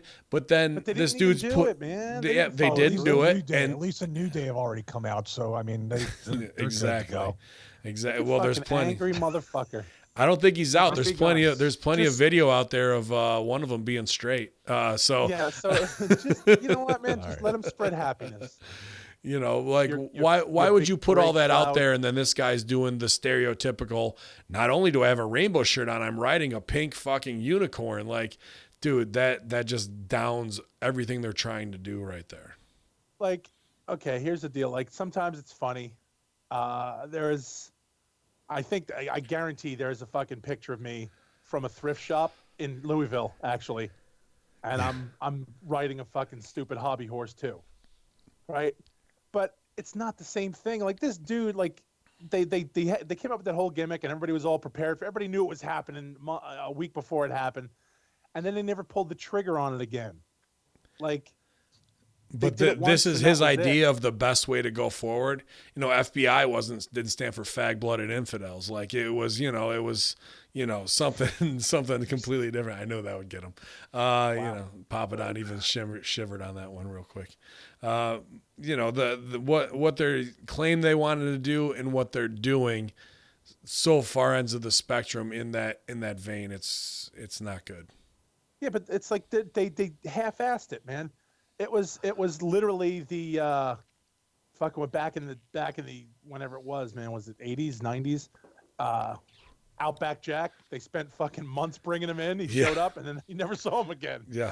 Like, it just, you build it up, and everybody knew it was coming, and it was, you had both sides for Finn. There was like, oh, that'd be great if he does, great, terrific. And then other people were like, and then it just, you didn't pull the trigger on it. You never went through, and now you get all these weird little Instagram pictures like a 13-year-old girl. So if that's what you want to do, that's cool. Whatever, man. I don't care. Nobody cares. Stevie, you pull the trigger on it.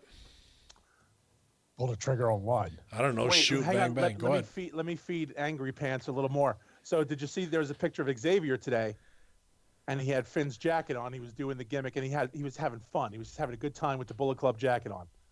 Okay. What do you got about it? Go ahead, Stevie. Tell us how gay he is. I don't. Did he wear that jacket in the videotape that Ben was talking about? I have nothing wrong with that. No. Hey, but GGP does not like that. This is the funny. It was on Infinite Fringe. I heard that the same guy, I think, right, Ben? Yes. Talking about the words and stuff. Now, him and Billy Ray go into the spellcraft of the word, and I'm sure Crow does too, talking about good morning and nice. One of the guys in the chat room actually talked about the word nice. That's actually the origin of that is pretty different than what we think it is. it's funny today that words are power and words are offensive, but it's the wrong words. We're concentrating on creating these new words and doing all these words that we interpret, when the words we use each and every day, we don't even know the real true origin, meaning, or intention of those words. So, you know, we've bastardized pretty much all languages, and we do what we do with everything else. We made it work for us. You know what I mean? So like, all the start of all these things, they meant one thing, and then we've changed it, we've twisted it, we've turned it, and we make them completely, like, for example, and on all these things that they keep showing, every time they've mentioned pedophile in all these reports, they keep saying a satanic pedophile ring. And to me, like, that's annoying. That would be like just calling it a Catholic pedophile ring. Like, what's the difference? How about the motherfucker is it Virginia or West Virginia, who is a known pedophile who's running for office? You saw that, right? And he said that, he's like, piece of shit. I know, right? like, But they're going to give this guy a fucking medal for being so brave and coming out about it. No. What? I'm going to give him a medal, and it's going to come out of the end of a 308, and it's going to be at about 2,000 feet per second. So, like, that's the only medal. A friend of ours just posted a thing about a guy from the Ren Fair, from Jersey, and he was one of the pages or flower boys. He worked for reception or whatever the fuck it is, but everybody knew this guy by his face at the Ren Fair. He got caught with like 1,000 files of kid porn on his fucking shit, and he actually was making some. He was making kiddie porn. So he was not only distributing, but he's producing. But everybody knew this kid. The kid looks like he's 12 years old himself. You know what I mean? So yeah, they'll label it and they'll say, oh, he was in some sort of satanic pedophile group. What does that mean? Yeah. I'm gonna cheer you up, Sal. Oh! All right. I'll make it up to you.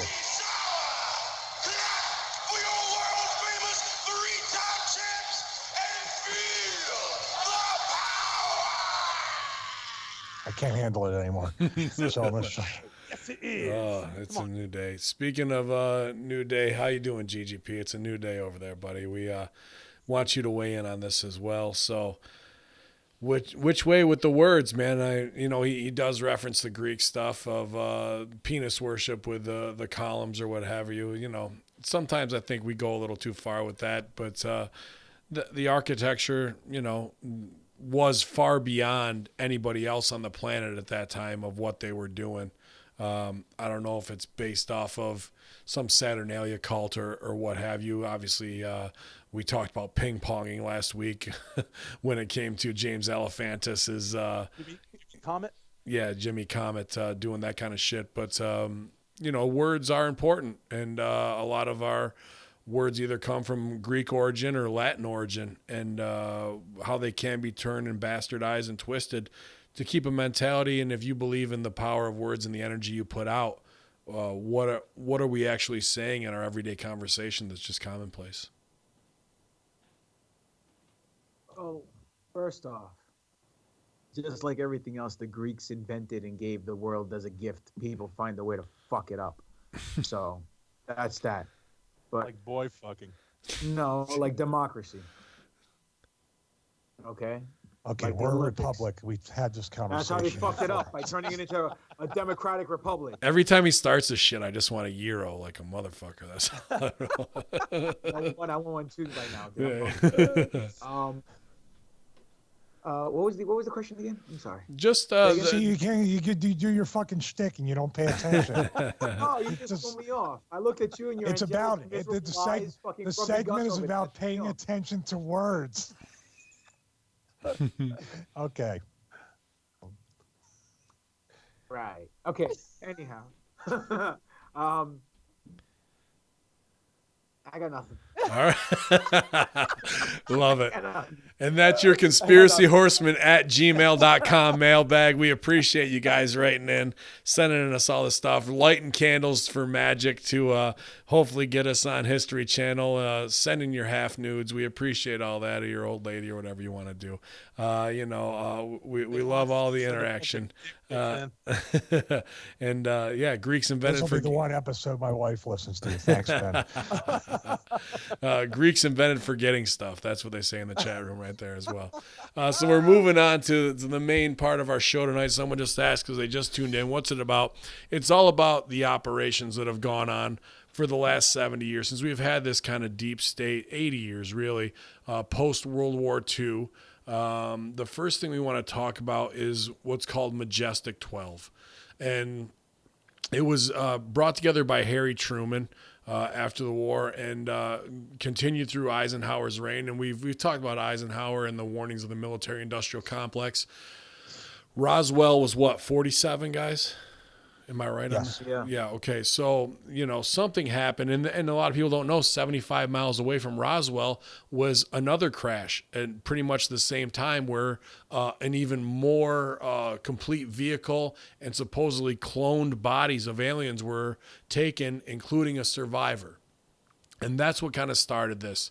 And in one fell swoop, Truman started the CIA, the National Security Council, and another group, which is escaping me right now, thanks to Evan Williams.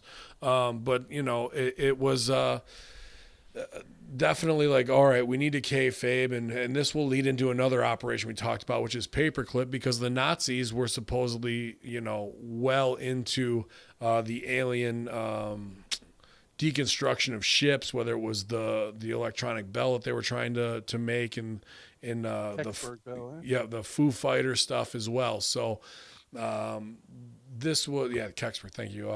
It was a crazy time, obviously, when there was from 47 to 52 when they were trying to kayfabe all this. And we really started that deep state shadow government at that time that was going to last. The men in black were going to outlast whatever president would be around for 8 years. And the Majestic 12 was one of the first top secret groups that was formed.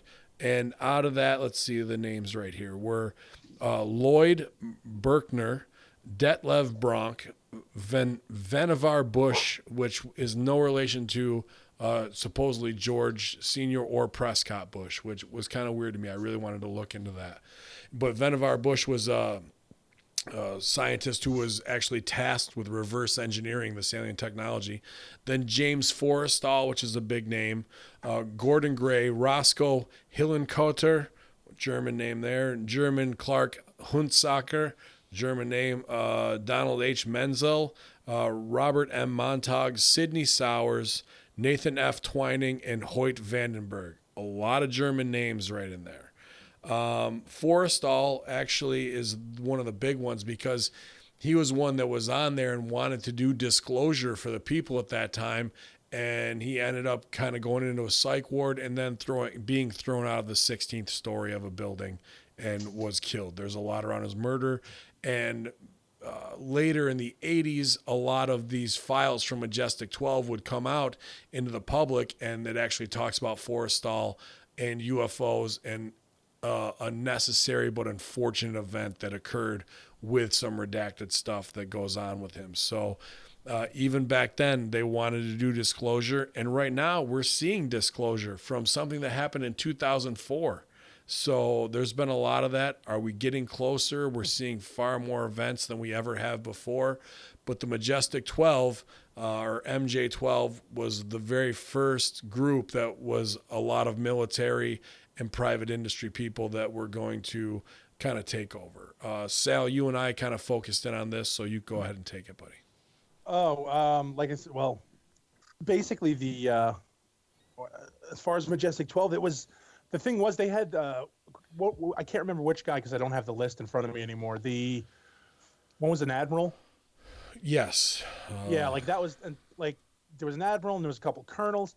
The thing was, like, the fact that all those military guys were so involved, and then with, private sector guys, like, it just didn't make sense. And when we were talking to was it Bill, right? Bill Burns, when they were talking about the Washington, D.C. attack.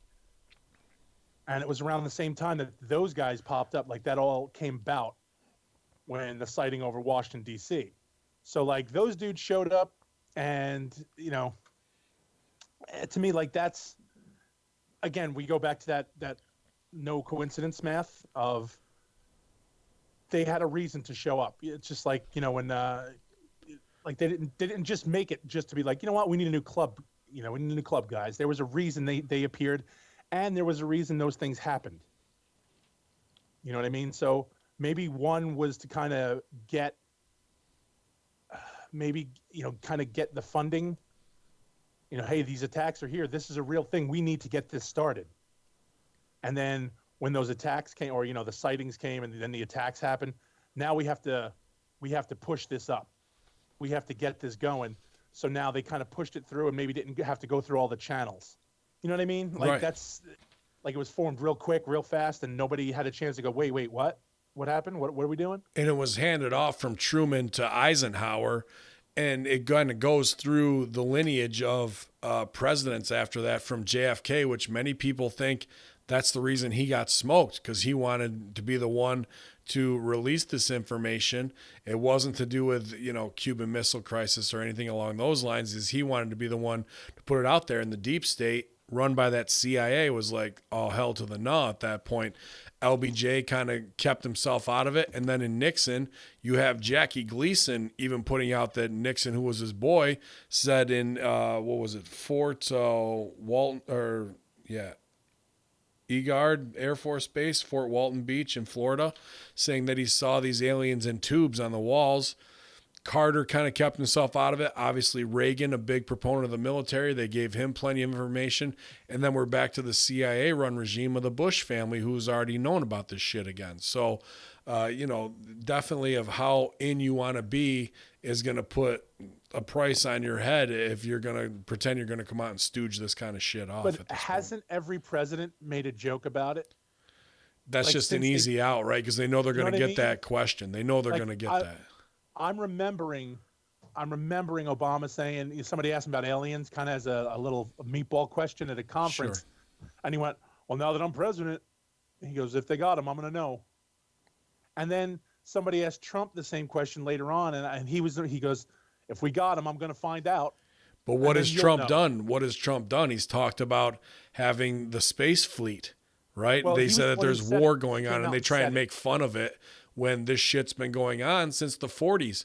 And even Paul Hellyer, defense minister of Canada, talks about this, where we wanted to do a technology exchange with them back in the 50s and 52 or whatever. And they're like, nah, fuck you. You're not, emotionally equipped to deal with what we have to do at this point. But we want you to stop making nuclear weapons because you're babies compared to us and the power that you have there to wipe out and destroy your own planet, where they've seen that time and time again. I want to go to Stevie and GGP on this. Stevie, what do you think, man?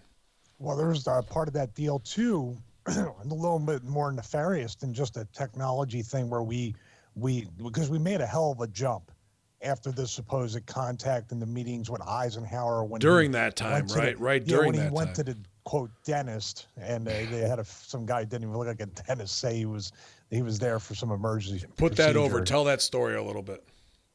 Well, he was. It's Edwards Air Force Base, I believe. They said like he was out that way, he flew out that way, and then all of a sudden he disappeared for at least 48 hours. Yep. Where he was not on the base. And after the fact, they pretty much pieced the story together that he had to go to the dentist and have a dental procedure done, an emergency dental procedure done. Never really said much more than that. And they had some statement from the supposed dentist. Yeah, that's the stooge off, right? Like we need a statement from a dentist, like that. Oh, here's the proof from the dentist. Yeah. But now, sorry to cut you off, Stevie, but like now I was just got to read in the book with. They were saying that they had started at that point. They had started getting who's the guy? TV writer, Edward R. Murrow. Mm-hmm. They started getting Edward R. Murrow in to help write some stuff, and they were like, "Well, why is he flying up with the president?" They would go to the lodge on hunting trips, and it was a point of. The news started actually following what the president was doing on TV, because now TV was a thing, and they started kind of like, hey, where are you going? What are you doing? And he's like, oh, we're going hunting for a couple days. And a couple times they went hunting, a couple times they went to the dentist. But now they had Edward R. Murrow and there was another guy who were recording end of the world messages with the president. And they were just like kind of this, hey, everybody don't freak out. The kind of shit that they said Turner has now, they were doing back in the day because they had found that they had said aliens had, reached out and they had, had contact. So now they were worried about, the world getting destroyed. So they had Edward R. Murrow and all these other people and the president go off on these weekend trips that they called hunting, or apparently, went to the dentist, shit like that. And they recorded these end of the world messages for their TV stations and on air, like to play over the radio. Well, the Turner thing actually exists on YouTube. You can see the Doomsday tape up on YouTube. But the rumor or the conspiracy with this meeting is the trade of technology, and the nefarious part of it is on our part is they wanted DNA. They wanted human DNA to do what they're talking about, hybrids, or at least continue some kind of genetic engineering or genetic modifications, or they engineered us in the first place and they just needed some more DNA to update our software. There's a whole bunch of different things, but that, if I'm wrong about that, Ben, tell me. But that was you're just on. They were even talking about animals as well. But American government wanted to say, okay, you can, but we want to know which people you've done that with, which goes back to that RH bloodline that we've talked about with Bill Burns. Go ahead, Sal. Well, they'd said also that we came out and told them, we were like, look, we'll trade with you, but you don't trade with anybody else. You give us the heads up on this shit. And they went, yeah, no problem. And then allegedly they had already traded with Russians as well. Sure. What the fuck? And they were kind of like, burp, burp, burp, and they didn't give a fuck. And they just did it both sides because they were like, well, we're leaving anyway. Good rib, aliens. Right. Yeah. GGP, what's up, man? Yeah. The whole thing with the aliens and them meeting with Eisenhower and trading supposed technology, in exchange, we gave them the opportunity to kidnap people and test people. And they were supposed to give us a list, and they're only supposed to do a certain amount and put the people back without really harming them. And then they reneged on the deal because they were taking 10 times the amount of people they were supposed to be taking and haven't given us the technology they promised with us. There was some treaty that was signed between the aliens and Eisenhower to keep peace. Allegedly. Besides the Antarctica Treaty, I'm pretty sure it hasn't been broken, or if it has been broken, and Corey Goode and Gaia, are all in on that because of the space wars that they always talk about. Maybe that's it. I don't know, but I know one thing for sure. The Majestic 12 that you were just speaking about ties hand in hand with Operation or Project Blue Book. Now, Operation and Project Blue Book all started in 1947 in Mount Rainier, Washington. Actually, June 24th, 1947, where a pilot by the name of Kenneth Arnold saw 9 flat oval flying saucers flying in the skies. And this was documented as the first UFO sighting ever. And since 47, and afterwards, after World War II as well, the U.S. was plagued with a ton of UFO sightings. And what happened was they started something called Project Sign, and Project Sign was supposed to debunk all these sightings, but they came out and said that these UFOs are real. So they shut down Project Sign and started something called Project Grudge, which tried to debunk all the sightings, and they try to pass it off as mass hysteria or freak weather phenomenons or mistaken observation by people who are just crazy. Then they shut down Project Grudge and started Blue Book. Now, Blue Book was run by Captain Edward Ruppelt, and he was the first guy to coin the term UFO, unidentified flying object. And they did over 4,000 cases, and Blue Book lasted from 48 to 69. And basically what happened with Blue Book is they just said 3% of the Sorry, brother, I'm just going to stop you really. You got a little robot-y there. Hold on. Say at Project Blue Book, what percentage was that you said?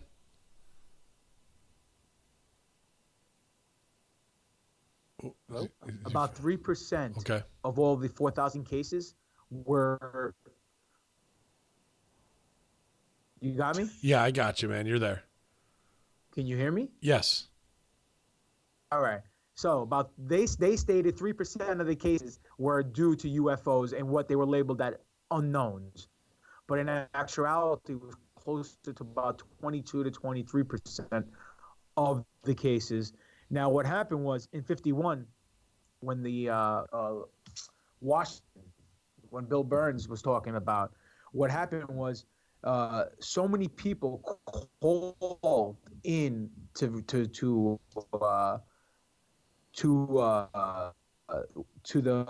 help that it crippled security and intelligence in Washington, that anyone can attack during that time because the system uses UFOs, that it's for the best and keep the public calm through all the shenanigans that they're national. So that's the whole scenario between Majestic 12 and Project Operation Blue Book, or whatever you want to call it. Yeah, we're just getting a little robot-y there. I got the gist of what you were trying to say. But even if it's 20 to 22% of 4,000 cases, you're still talking about 800, 900 possible real UFO sightings at that point, which is, like we said, 1% is more than enough. And even if it was as low as 3% where they claim it to be that, go and these non-terrestrial entities is what I believe they call them most of the time, right? Or extraterrestrial entities. I think They it's call them EBE they call them ones knowns and stuff. unknowns. Yeah. Yeah. They're like EBEs on the Area 51 base too. Right. EBE-1 was when they had that big fight where supposedly they drew their guns and they telepathically pretty much killed all the security guys, and that was the end of the thing. And they weren't all in anymore. They weren't all in. And what we in our research, there was supposedly 4 entities that have been interacting with humankind. And one, they said you could be sitting at the movie theater watching Solo and they'll be sitting right next to you. They look exactly like humans. You would have no idea that person, is an extraterrestrial. And then the obviously lizard people, scaly skin, looks like the bottom of a lizard's belly, that type of look to it. A tall, hairless, Nordic looking, that we've heard about the Nordics plenty of times. They didn't really put over the alien grays that much though. Kind of a hybrid human as well. So of who we're dealing with now in modern times, we've also talked about the blue avians, the Anunnaki that have come out as being, somewhat giants and please overlords. Please don't bring up any alien gold shit, please. It trigger me. Aliens don't want to come for the Horseman gold on 630 at Albin. They don't want none of this shit. So go ahead, Stevie. This is a big speculation, just really quick while I'm thinking about it. But do you think the Greys, because they've been kind of like relegated in conspiracy theory realm as just like the grunt work? Those are the ones that end up picking the people up, taking them back, but they're not really anything that is of any stature in the alien civilization. Do you think when they're doing this trade-off with the DNA, or they're going up and experimenting and taking the DNA, that this is what they're creating, just smaller drone versions of human, because they're humanoid beings? Are they clones? Are the Greys clones for another, higher entity? Or what about Corey Good on? He knows all the answers. Well, that was part of what we had actually looked at in MJ12. In those the bodies they recovered and actually did the autopsies on were of supposedly whatever they could do at that time. They said we're identical, not identical like we look at each other, like identical, biological like imprint. Other, right. Yeah. So it was more than that. So are they a worker bee, a drone for some higher entity as well that was trying to do that kind of stuff? It's interesting to think of that. If they were engineered, are we engineered? And if there's aliens among us, I mean, that takes us right to Bigelow's, Stooge report, where he talked about they're already here and we don't even know it. We talked to Bill Burns, and that was more of DNA manipulation, bloodline, where it's a slow burn where they're trying to, we wake up one day, 3-4 generations later, and you didn't even know that you were becoming an alien or your race was becoming that. But this is, you be in the grocery store and they're right there next to you. You wouldn't even know it. So on some other, terrestrial planet in some other solar system, life evolved very similarly to how we look, or else those people are the ones that made us here, and we're just aliens from Krypton, wherever, how many light years away, they got transplanted to here at this time. It's interesting. You got to say it properly. It's Krypton. Sorry, Krypton. Nobody messes with Zod. But moving on to our next, anybody else have anything else they want to wrap up on MJ12 here or what Blue about Book? the George Greys? The George Greys? I didn't get into that. Do you have anything you needed to study on that? So next one is Stevie. Why don't you take it, Stevie? I think you had Mockingbird, or do you have Paperclip? I had Mockingbird. Okay. The one thing I want to say is all these. Yeah.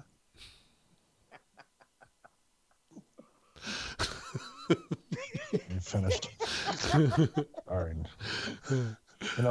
We're trying to wake these people up about all this bullshit that's going on over the past 67 years. Let me just say, do you think if we were sitting at a conference in Washington D.C. right now, we still wouldn't have fucking done that? We definitely would have. Idiot on the podium. No, we're gonna do it. We're gonna have Bill Burns and Bigelow and Corey Good and fucking Tom DeLonge and Greer up on the stage with us. And we're just going to be goofing. Like, I'm going to say, hey, Dr. Greer, I fall asleep to your voice every night. You put me to sleep. Like, he's going to be like, what the fuck? Oh, shit. Yeah, it puts me to sleep in 5 minutes. You're great. Oh, man. So, I was going to say, all these operations are intertwined with everything, because Operation Mockingbird is basically maybe the foundation for the information flow or lack thereof of every one of these things that the government puts out. Because you're talking about Murrow following the president around, writing these speeches for the end of the world and prepping all this stuff. That's a part of Operation Mockingbird. Absolutely. The CIA has been running this since day one. As a matter of fact, there's a statement. I was looking at the Wikipedia page. The response to the congressional investigation, which is that famous one on YouTube where basically they get exposed for it in the 1970s. George Bush, that's a name you probably hear an awful lot of. He was the CIA director, and he said basically they're going to have an even more restrictive policy, and they will not enter in any paid or contractual relationship with any full-time or part-time news correspondent accredited by any U.S. news service, newspaper, blah, blah, blah. Here's the deal. They continued to do it, obviously. Mm-hmm. And then in 2016, they made it legal to do this. Like, it's completely legal and permitted for the CIA to control the mainstream media and all the news organizations or anything you consume. And we've seen this in effect now with this. I think this new YouTube creators thing. Did you guys get that email? I did. They've been emailing me like crazy with that shit. So now YouTube and Facebook's putting out a ton of commercials about this. How now we are going to take back Facebook and we're going to take back YouTube and essentially only give you the good content that's out there, which basically our stuff right now is considered to be garbage content that shouldn't be consumed. I believe all that's an extension of Operation Mockingbird. And I wouldn't even say, like, if it's out there and people know the name of it, just like anything else that's been declassified, I believe there's a whole other program that's classified, that's graduated from Mockingbird, that we don't even know what's going on. We even saw this week, what was it? You sent disclosed.tv, which is a site to take with a grain of salt. However, it just gets people's minds going and gets the conspiracy theorists fired up. That was banned from Facebook in, 3 days? And then it's back again. So they're trying to test the waters of, can we take this information away and what will be the blowback from it? Sorry, True. Steve, go ahead. Yeah. And one more thing in the chat room, just to talk about that, you know, as far as flow of information and CIA controlling it and knowing it and seeing what we're consuming and everything, we're holding tracking devices right here. I'll give you an example. My wife and I were talking about sleep apnea machines because I've had a lot of trouble sleeping. I can't function on 1 hour a night and still, you know, have 4% body fat and make muscle gains of 40, 50 pounds after touring quadriceps. Yeah. But besides the point, I always got to get that in. Nice. You know, we were looking into it, and I said, you know what, I really want to, if I'm going to get one, I'm going to get the travel one, because if I fly up to Rome or I do this other stuff, I want the travel one that doesn't take up a whole lot of room and doesn't go over my whole face. Dude, seriously, open up Facebook 5 minutes later, or Instagram, one or the other. It was Facebook. I took a screenshot. It had that exact model I was talking about to my wife, and the phone was just off to the side on an end table.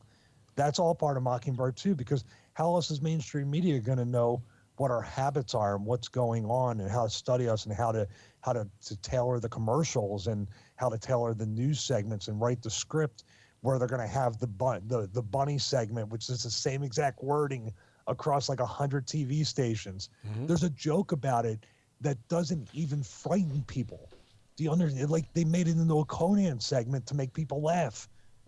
I was fucking horrified when I saw it. I was like, oh my God. Yeah, we've talked about that before, where it's all your local news doing the exact same story, the same shit that was put out there across the board. And you can see it from Arizona to New York to Florida to California to Portland, where it's the same talking heads, communications majors who don't do a fucking lick of journalism themselves, just reading off a teleprompter, and they cut 30 to 40 of these people together, and you can look all that kind of stuff up. I think one is Conan O'Brien pushes the envelope on gay marriage, Conan O'Brien Easter one, and then one we talked about that was actually about fake news, where they're trying to push the narrative of being scared of fake news, and they're the motherfuckers who are actually doing it in real time, like total Inception shit at that point, man.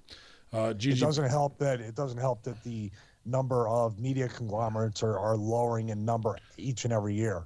That's the control of the media right there. There's less of an overspanning reach for them to have to control.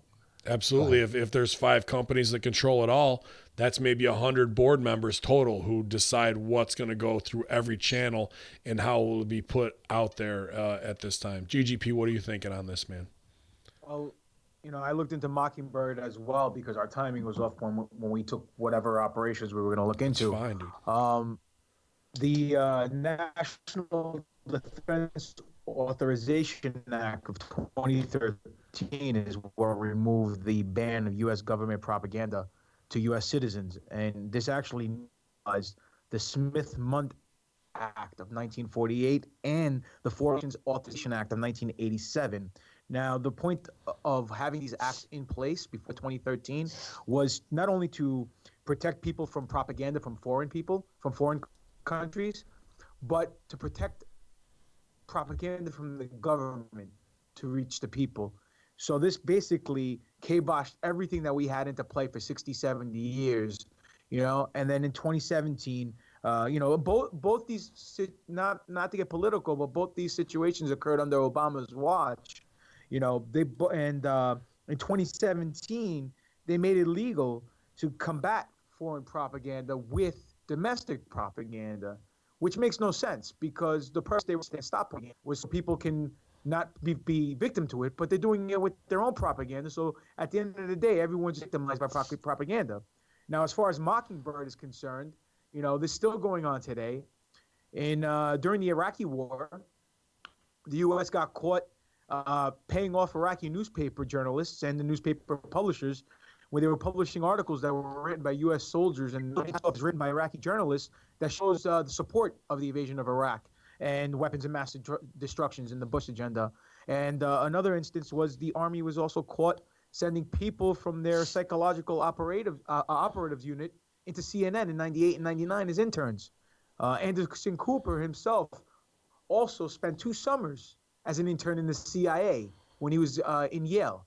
Then he said, well, you know, I don't like what they're doing over there, so, you know, I wasn't going to get a job with them. I just had to change my mind. And then all of a sudden says, I'm going to go into journalism, and became one of the top faces in CNN. But at the same time, he had no experience in journalism to begin with.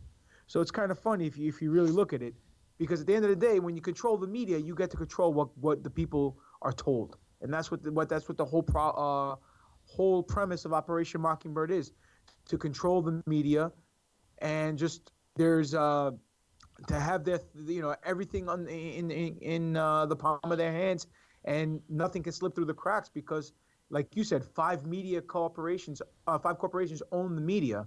So whatever doesn't want to be let out gets swept under the rug, or doesn't even see the light of day.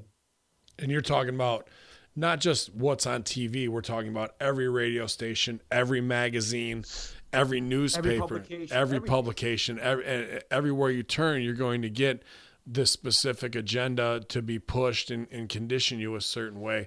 So there's no doubt of like, oh, if they're Mockingbird, if they're embedded in their CIA, that these stories are going to come out. One that kind of popped me was when Iron Man was coming out, that Jon Favreau actually had it out with them because they wanted him to change the script to do, to push this war machine of whatever Tony Stark was, the character was, and what he was trying to do with the weapons. And Favreau got hot about it, and that actually leaked out. But I think it was since 2000, I want to say 2010, I could be wrong on this, that they've had a final script, and they've had somebody on site for over 800 movies, anything that has to deal with any type of war machine, sci-fi, predictive programming, or even a throwback movie. Like, look at how hard we got hit with things like Band of Brothers, which is a great series, but like they're obviously pushing a nationalism, patriotism, and a narrative that's not necessarily true, when we've talked and seen, that the Hitler story is obviously a fucking work, of how he got out and those things. But we're trying to make and just push to the Nancy Browns and the John Smiths that this is the way it is, and you're going to bite this narrative, much like how our, email was earlier, gender neutral mail, I should say, that he said he was taken out of class for questioning 9/11, given the tension, and how dare you stand up against the actual narrative. This is what Mockingbird is all about. Go ahead, buddy. I have a quick thing, and talking, since we have wrestling fans in here, do you think Fox paid that much money for WWE because there was some sort of greater plan to do with that demographic? That's interesting, to push a narrative along those lines. I mean, you're talking about a fantasy, you're talking about anything you can do, and it's a very malleable audience. Sure. In a way, if they're going to watch that shit, and in a way, like, they can push a narrative, and they can create anything they truly want to through that. They're not going to make an Arab heel after getting $200 million from Saudi Arabia. No, but they can push that to SJWs or other stuff, or just try to do whatever they can. They could just be holding on to it to prevent anybody else from creating anything too. Yeah. $1 billion is a lot of money for something that doesn't draw, man. It is, yeah, it's massive, but it's to fuck with the stock price in mergers and things like that. The show is like third or fourth on the list as far as the doing business to drive the stock price. One thing you said, Stevie, that was interesting to me when we were talking about the sleep apnea we didn't talk about is the Cambridge Analytica controversy, where they are now going to be able to market to Stevie what colors does he like. Oh, he likes blue and white, obviously. Is the ad that he sees versus the ad that I see or Sal sees going to be specifically tied to everything that they know, with all this metadata downloaded, and going to be able to put these things out to make sure you buy and control you even more, which is what we're talking about. Dude, is that what that fucking Laurel and Yanni shit might have been about? Wow, it could be. Because everybody commented on that, and they get the data for what people hear. Yep. Oh my God, it's crazy, Yeah. Now you look at stuff like that. Yeah. Do you see a blue dress, or do you see a gold dress? Is that what it was? Yeah. White dress, white and gold, blue and black. You very well could be, man. You're like, and what was the story we saw last week that got pumped through all of the local news?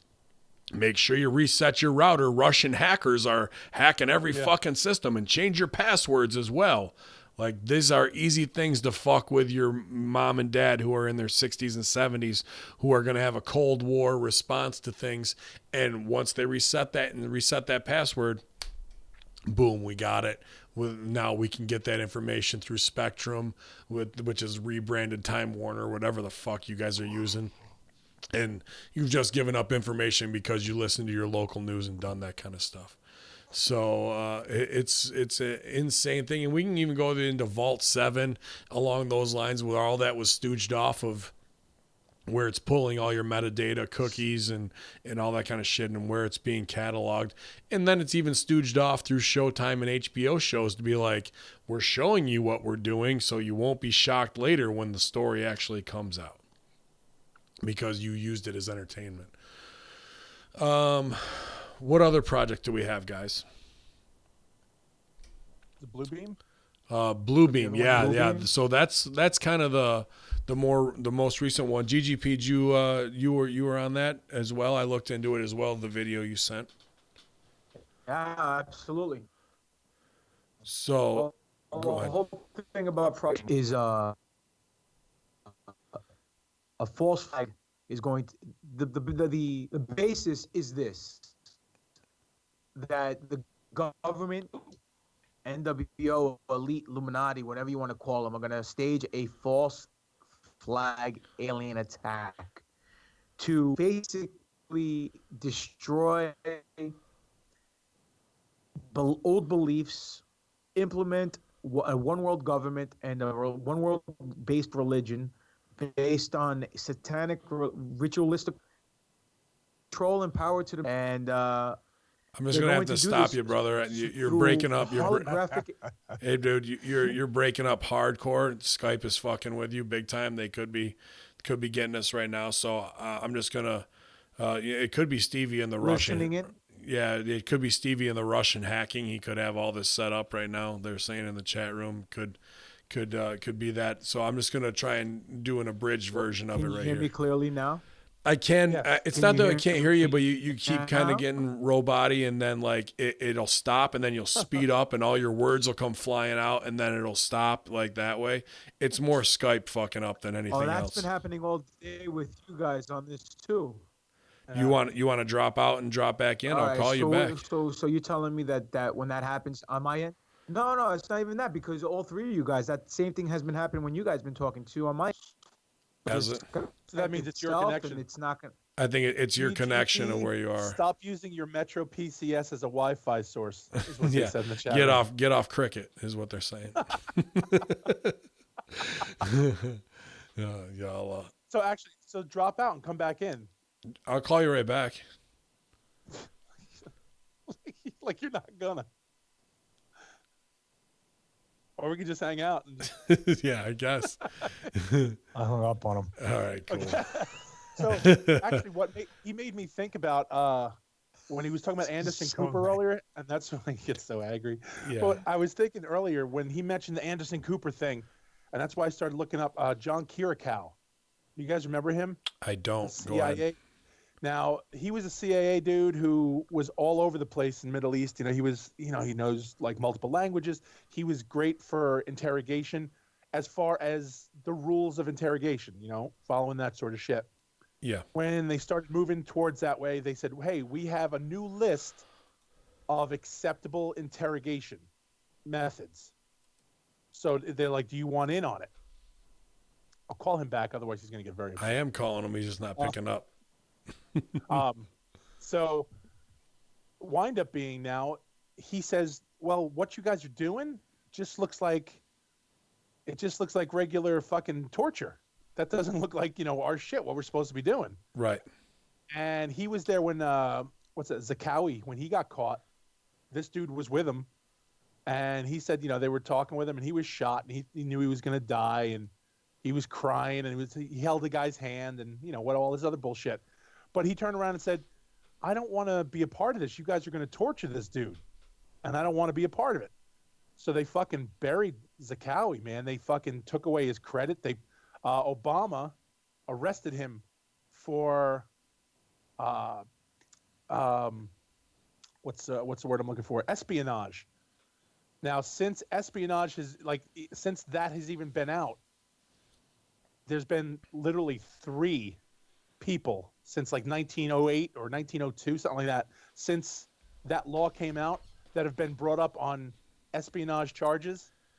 In Obama's regulation, during his time, 9 people were brought up on espionage charges.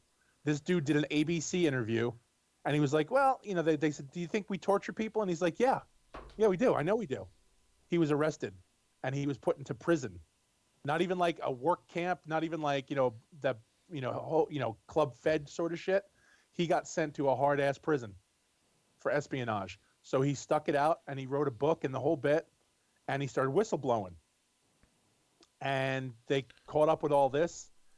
But like that whole Anderson Cooper thing, how he saw things he didn't like and said, fuck it, I'm going into the media. And like they didn't bother him. But this dude, who's been like a hero to us and like doing all this shit for he was working for the CIA. He had received accommodations. He'd just seen all kinds of shit. And they fucking buried him. They took his credit. They fired him. His wife lost her job. They lost a house. Like this dude he still to this day cannot leave the country without registering. They can go into his house whenever they want and check. If he gets more than a certain amount of money in the bank, they can look and say, why do you have this money? Yeah, audit. Like, they're going to audit the shit out of him. Like whenever they want, they can do this to him. But Anderson Cooper decided, I don't want to be in the CIA or FBI or any other form. I don't like what I'm seeing, so I'm going to be a fucking journalist and hang out with Kathy Griffin on New Year's. And he gets away with it. He could. And that's why. Do you think that's it? I think once you're in, man, like there's no getting out. I just think he's a plant that way, bro. He's been with them, you know. But that's what made me think of him. I thought of John Kirkhout, and I was like, this dude got fucking ass raped over the coals. And they show you they don't have to kill you, like they don't have to fucking send black ops to come put a bullet in you. They took away his credit and his life and his freedom. This dude was fucked. And he's still, you know what? Not for nothing. The guy's still alive and he's still kicking and he's screaming, man. He's telling anybody who'll listen.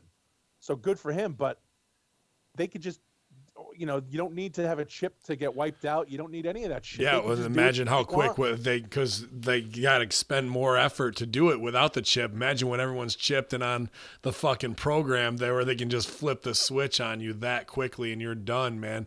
And that was actually part of what was in the movie Solo, where the Empire wasn't letting certain people through without this chip, and they had to bribe their way out of the fucking gimmick. Like, but that's the predictive programming of it, right? That absolutely is that. So, pretty crazy along those lines, man. So what he was talking about with Bluebeam is, it's pretty crazy because they might want to fake an alien invasion. I've also seen that they want to do possibly the return of Christ through this, to make everyone just bow, and because they know they've got that whole niche market of hardcore Christians, where if you can fake the return of Christ, of coming back, of what's happening, then now you've controlled the whole mass population, and what will that entail to get whatever your message is out. We sent around some video from Abu Dubai, I believe, where this family is in, some kids museum type thing where they stand in a circle and they're looking at a screen, and meanwhile 3D T-Rex, rhinos, dolphins are all around them, and the little kids are looking at the screen trying to reach out and touch that. It's not necessarily where a 3D production will be right in front of you, so you need kind of a third-party screen to look at so it tricks your mind. But that doesn't mean from what they have at that kids museum versus what they can just put in the stratosphere, which this could be a part for chemtrails too. Can they bounce that image off of the strong metals? So it's just me and Ben tonight, ladies and gentlemen. That's it. They've all piss breaked on us. Do you remember that thing? Remember the that's it. He said enough green screen. He's done. He's packing up and leaving. Do you remember the video I sent you of that dragon in the water in China that's on the laser fountain? Yep. And it's like a 60-foot fucking dragon in the middle of the ocean. Like, dude, that shit is fucking frightening. If you don't know what's going on and you just show up, like, that's fucking scary shit, man. But if they want to, not that they need to fake an alien invasion as much as we've talked about from earlier tonight, it's just the expose, but maybe they need to do that to make it normalized for that, Independence Day mentality. But where are we going? Whether it's religious zealot shit to make people bow and have some secular nation, to mess with people's heads along those lines, because so many people have left the church. I'm sure they would want to be pushing that shit through the Vatican to get more coins in the coffers. Resurrection. Yeah. Where's Papa Don? Is he coming back from the dead? I don't know. I keep calling him, man, but he's not picking up. How is he going to miss his booking? He's going to put over his bookings. Yeah. Stevie, what are you thinking about Project Bluebeam?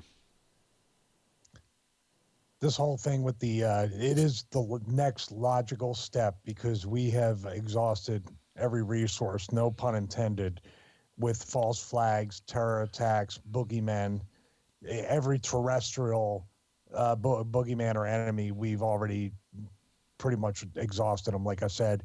So it's got to be aliens. And of course, the Vatican has already, they got the world's largest telescope, by the way, the Lucifer telescope. Yeah. I don't know why the Catholic Church would name it that. I know what it means, but he's kind of the big heel in the Catholic religion, so that doesn't make much sense. They've already put it out that if the extraterrestrials come, they're going to be welcomed and be brothers in Christ and all this stuff. So everybody's angling for their big thing, real or not. They're trying to do that. You never let a good crisis go to waste. So that's what they're going to do, create a crisis. What is it? Problem, reaction, solution? Yep, right on. If man. we live in it's not sustainable. I just wish that people would, I love listening to the Infinite Fringe, because Billy Ray has some great guests on that talk about, getting to a higher level, getting to a higher frequency, thinking different, expanding everything. We're still in that thing of, use it up, exhaust it, kill it, dominate it. And, when it comes down to it, we're not only the heels. The U.S. isn't only the heels in this world. We might be the heels in the galaxy at this point, because it seems like no matter what we see, if it's something new or something we don't understand, we just want to fucking kill it, destroy it, marginalize it, do something negative to it. And it's just it's that crazy domination theory that we have, to conquer all, because it's our inner fear of doing that. It's just the quick knee-jerk reaction of what we need to do to show dominance in to be the big cat in the jungle or what have you, that we can master our environment, when we can't go to supposedly we can't go to their solar system, but they came here, but we're still gonna fucking show you that we got guns. It's just so short-sighted.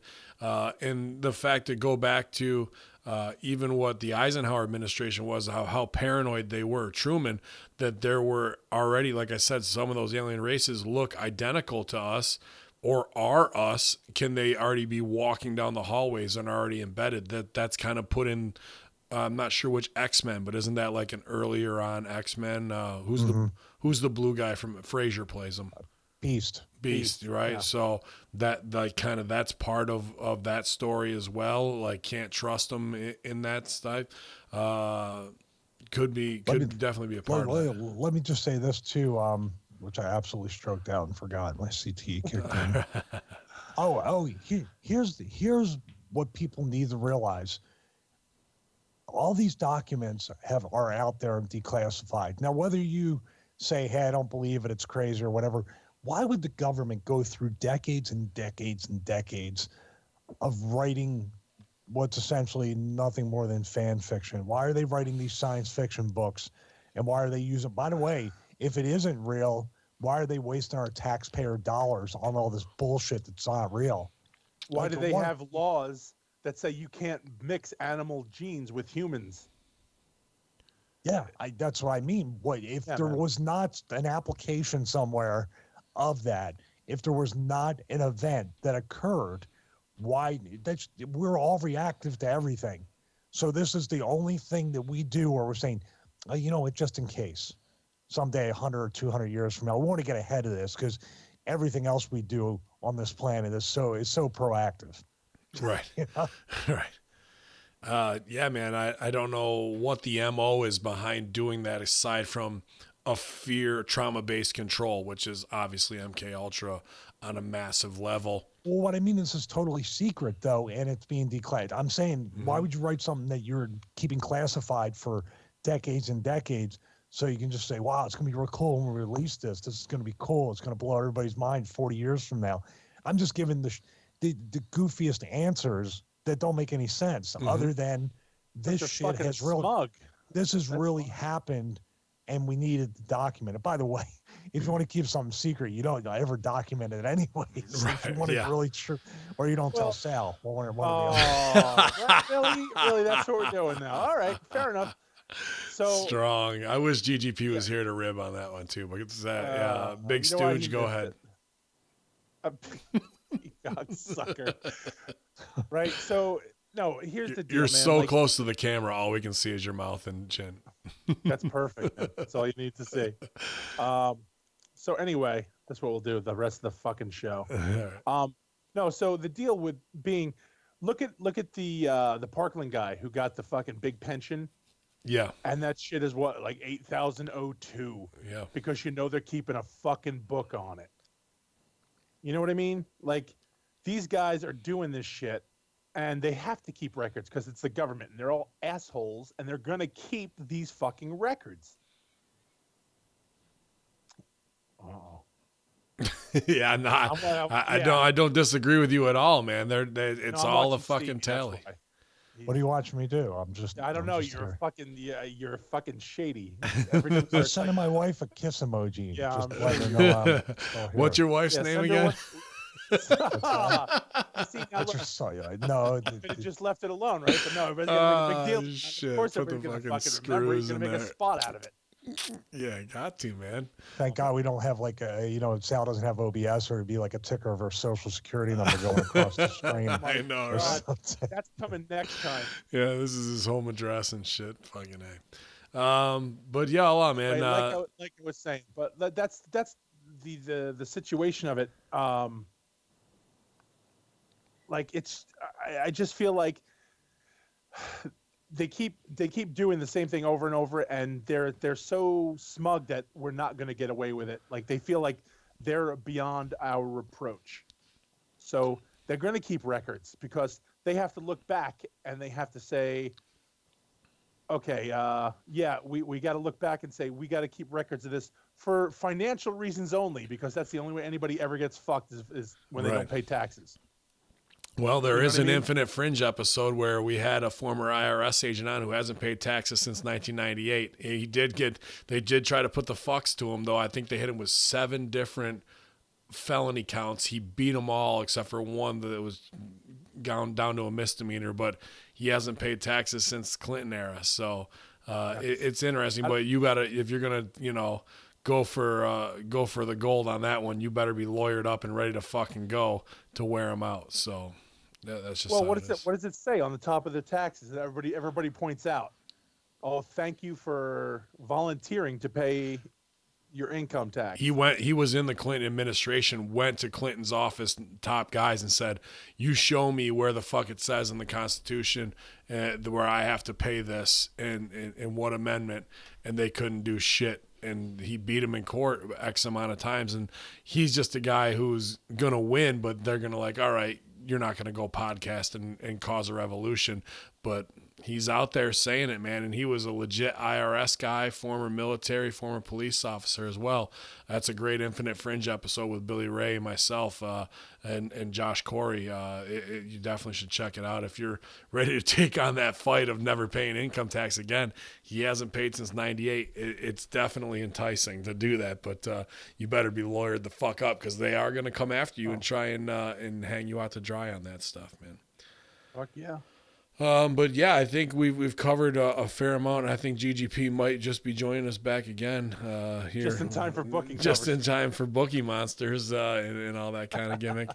But we hope you guys enjoyed this episode of us covering operations. Definitely keep your tweezers in the center and don't touch the sides so you don't get shocked because it's crazy of what has actually gone. And these are just the ones that are common knowledge from Northwoods, which is the false flag one, from Operation Mockingbird, which is obviously an infiltration of our entire media system, from Bluebeam, which is to project the next, crazy psyop on the world of what they can put out there of holograms that are going to have people doing insane things and reactionary things so they can insert a new world order and agenda, and they can be the ones there to, like Stevie said, problem, reaction, solution. They'll have the solution, which is one world government. We all got to come together. And all the way back to Majestic 12 when it all started with whatever happened post-World War II, Roswell incident in this shadow government under Truman being started and the CIA being started. Once they got that power, they're never going to give it up. And, we give it up to you guys. I give it up to twitch.tv/Conspiracy Horseman chat room. You guys have been kick-ass tonight. I've been trying not to laugh too hard on the mic. You guys got some good jokes in there. We appreciate interacting with all of you and ball busting with all the boys, the Conspiracy Horsemen guys. Sorry, GGP's connection was, like some people said, he ran out of minutes there, so they were messing with him. Metro GPS. His Metro GPS, yeah. I didn't know they still made payphones for Skype. yeah.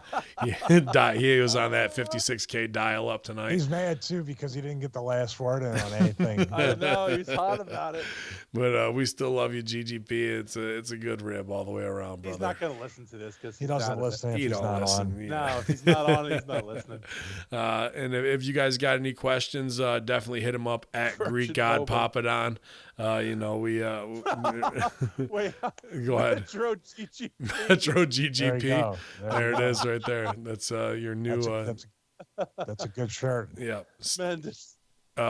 Big Sal, move 6 inches to your right. There Okay. you go. So handsome.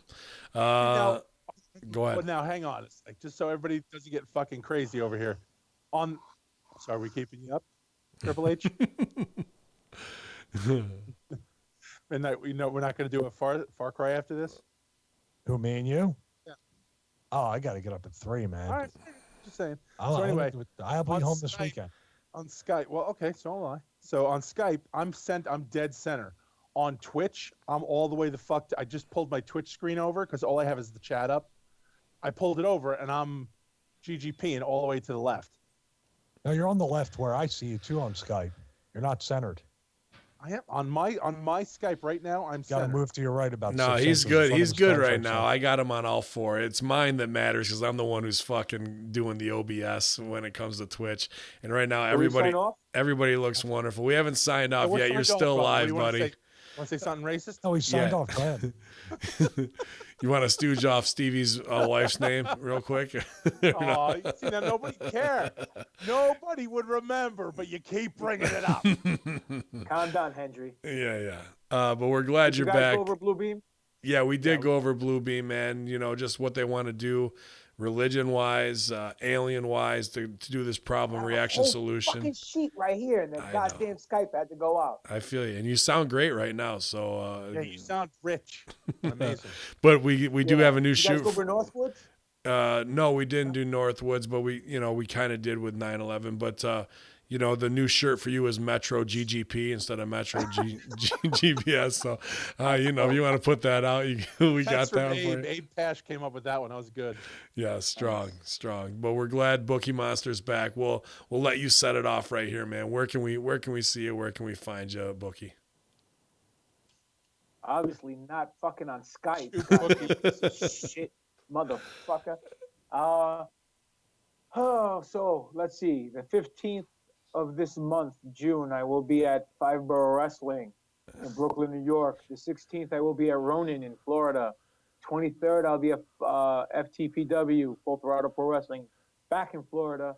And then 30th, I will be with my Conspiracy Horsemen brothers at Dynasty Pro Wrestling, where we're getting 99% of the gate, and we're taking over.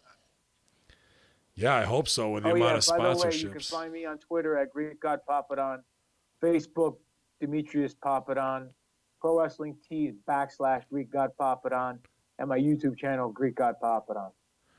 Y'all, we are glad you came back on, man. We missed you. Sorry, Skype put the heat on you tonight, but as they say, better you than me. GGP, I actually referred to you as the coming back of Christ, because we were discussing that, and I said, speaking of the return of Christ. Can I ask you who's Christ and why'd you come on his back? Well, he had a Finn Balor shirt on. I thought it was the right thing to do. Christ is for everyone. You know. Yeah, I know. I knew you'd like that one, Stevie. How's it going, man? Stevie, what's up, man? What do you got coming up? Well, right now I got an echo. Oh, That's what I wow, got. Echo. Echo. I just put up this review on this Halo Sport pair of headphones from Halo Neuroscience, and I really want to do a lot of data and study on it. It's supposed to do something called neuropriming, and it's supposed to enable your motor cortex for better mind-muscle connection. Muscle connection. But I'm gonna exactly. But I'm gonna start investigating and trying to figure out if we'll have any kind of stop it. I'm being serious. Any kind of effect on concussions and CTE and stuff like that for people that are always trying to get booked on shows. I don't want them to have CTE one day. Did you pay for those or no? No, he did not. Fuck him, because Yeah. $500. I know. I wanted to So write them. excited. He sent me the link. He goes, "Oh, check these out." I'm like, "Holy shit, these are amazing!" $4.99, or you can get two for $7.59. No, you can get two for $500. Oh well, fuck it. Yeah, I'm getting my dad one too. Get out of here. I'm gonna write him an email, see if I can get one, and if I do, then I'll be happy to rub it in your face too, Sal.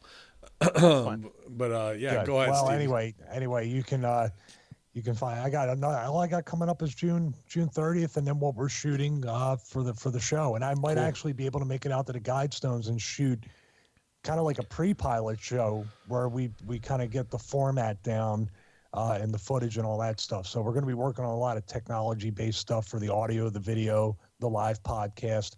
Make sure everything goes off very smoothly on June 30th. So. Other than that, you can go at BWO Stevie on Twitter, at Stevie Richards on Instagram. Please go to Stevie Richards Fitness, check out the 12-week resistance band training program. And also you can subscribe to my YouTube channel where you can see those $500 pair of headphones and all other fitness, nutrition content. So I've based it just concentrating on that. And Sal and I are supposed to set up soon with Far Cry 5 on this Twitch stream I can here. stand watching Stevie murder people, And kick their dead corpses. kick their dead corpses and revive them, and then kick them and murder them again. But I do want to say shout out to James Monroe. We did get your email, man, about possibly Love that being president.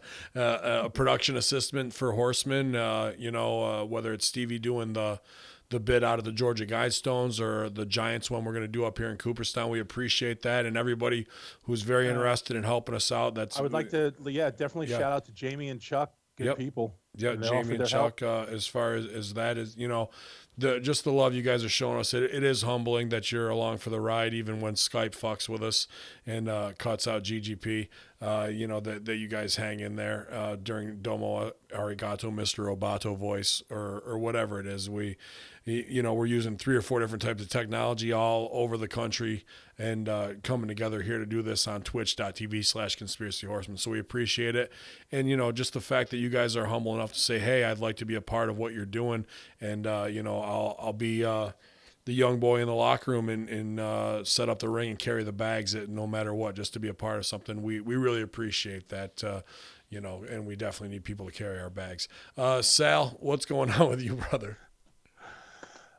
We got Dynasty 6:30. I cannot wait to smack some motherfuckers in the face. Yeah, me too. And I'm not even charging for it, man. I'm just gonna slap people. But yeah, aside from that, I'm really, you guys. You can't put your hands on Mr. Man. Remember that. Oh, yeah, we'll see. We can. Here's my deal, and I don't know, the guys don't know this. We, as us four, we don't get to see each other like physically very often because we're all separate all over the joint. So this is going to be a big deal. We're going to have a lot of fun. We're going down shooting some stuff, some film, some bullets. We don't know. It's going to be good. Actually, Ben, what I want to tell you earlier, the name of that guy with the Discovery Show, Joshua Warren. Okay. If you guys check him out, he is some legit shit. He's got pieces from Roswell. He's got some shit going on. Let's try and reach out. Let's see if we can't fuck up his Skype too. Yeah, and so basically, one thing I did want to touch on, and I told you guys this week, and you blew me off like you do most things. Who's me up? All of them. So the Onstellar is that it's like kind of that metaphysical UFO paranormal like sci-fi Facebook. I signed up for it, so don't fucking put Did the you? heat on me. No, I was looking more at Stevie. Okay. No, I was going to make You a were suggestion sleeping. 2 That's minutes okay. ago. I was looking at Papa Don. I was going to make a suggestion 2 minutes ago that he's got the notes. He should put up the Project Bluebeam video. We should start putting up Conspiracy Horsemen content on there. Absolutely. I'm with you. And that's what I said. And also, they're against censorship. They don't collect data. They work on basically a blockchain technology. So it's like torrents. And so even if the government comes down and says, well, get rid of this, they're like, oh, we don't even know who has it. They'll, it's culpability, non-culpability on their part. So they don't stooge anybody off. Whatever you want to post up, they're all about people monetizing videos. They're not about censorship. And it's Onstellar, Onstellar. It's free. It's something to check out. And I just think everybody should kind of just check it out, get on it. It's a community, a concentrated community, as opposed to posting something on Facebook. And once you post it on Facebook, people kind of look at you and go, oh, that's cute. Yep. That's weird. Oh, yeah. Nobody judges you. Nobody gives you shit. So Are your CERN boys giving you a royalty check for pushing their Onstellar social media this group? has nothing to do with CERN. And I'm sure the hardworking people at CERN do their own social media thing without being judged by you son of a bitches. What about a referral code? Because I'm on the page right now. It's asking for a referral code. I honestly, I don't know. I don't know. We can maybe I'll look into it and see if you type in Horsemen, they give you some kind of tokens or some shit. Because I know they do work out some crypto. sort of cryptocurrency. Oh, Steam it. You can get the tokens just like here on Twitch for that. Okay. And we're trying to get that set up log here up. too, guys, for the Steam It stuff. So we appreciate you. I know some people have wanting to be generous, and I thought we were approved for that. I may end up going a route that Russo explained to us with some guys who've got the inside hookup, and if we can't get it done ourselves, but hopefully that's going to go in. That site again for you Lion Ratting is onstellar.com, STELLAR. Okay, you can sign up without the referral. I just Yeah. did it. I mean, if people want to send us money, you could send it to my PayPal. You don't have to send it at to hackerhameen@gmail.com. at papadon595@yahoo.com. Yeah. But I do want to say Yahoo.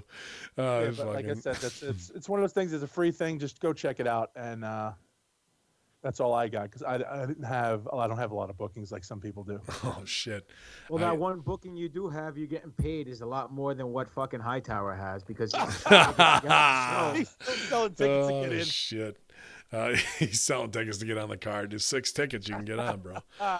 No, it's a good time, man. 6:30 is all Horsemen, Rome, New York. It's going to be an awesome show. Even if you're within 6 to 8 hours, it's going to be worth you guys making that trip. Right now, they're actually selling a bonus ticket to come in and be part of the live Horsemen taping. It's going to be our first time together. We're looking forward to it. We don't have to fuck with Skype or any of that bullshit. We're all going to be there. Say again? At a double payday? I don't know if it's double payday or not. We'll see if it is. I mean, you'll probably get paid double what you're getting paid right now for this show. You do it at Dippin' Donuts. Well, he wants to. Triple D wants to do something too. Go out to dinner, take us out to dinner, the whole nine. No. Let's just. Well, I'd say. Donuts. Well, I want to here's see TV donuts.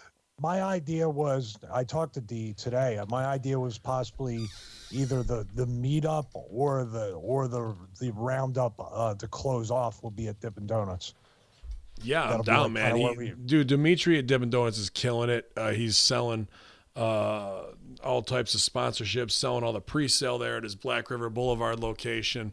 I got pre-sale too, but Triple D is the biggest supporter of the Conspiracy Horsemen. I know you guys are diehards right now in the twitch.tv/Conspiracy Horsemen, but really Dippin' Donuts a huge supporter of everything we've done, and can't thank them enough. And also I got to put over stagetimetrivia.com. I know we got a lot of listeners who are very charismatic, and if you're looking for a side hustle, they actually bought some advertising time with us, so you'll see and hear that. Well, you'll hear that on all the hackerhameen.podbean.com podcasts starting next week. but it's for Ha Ha Ha Mean. I knew that would fucking get you. Central New York, Comedy Central, CNY. My guy Phil Farda, it's stagetimetrivia.com. You can enter the code HAMIN, HAMIN, save 10%. What he's selling is a whole trivia system, jokes and everything already ready to go. So with that savings, it'll go from $100 to $90. Turn around, go to your favorite bar, sell them the thing for $150 a week. You go and do a trivia show, get over, and the chicks of this guy, even though he's a married guy, that I see him posting out there. I mean, people are just loving this stuff. So, Stage Time Trivia. What's the dude's name? Phil Farda. Farda. Yeah, it's good, man. He's a fucking funny dude.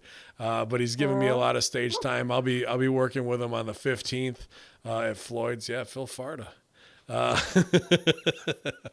Funny motherfucker, man. But stagetimetrivia.com, code Hameen. We appreciate him supporting the platform all the way around. I'll be cutting the farts, cutting the promos for that for that program soon. But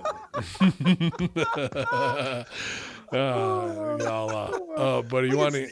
No, I'm not gonna laugh. How are you not gonna laugh? I'm creating a conspiracy horseman page on Uninstall right now. I'm busy. He doesn't care about children, fart jokes. Go back to what you're doing. I will be at Upstate Pro Wrestling this weekend at Flower City Comic Con, the 9th and 10th. I'm taking on Jason Savior on Saturday.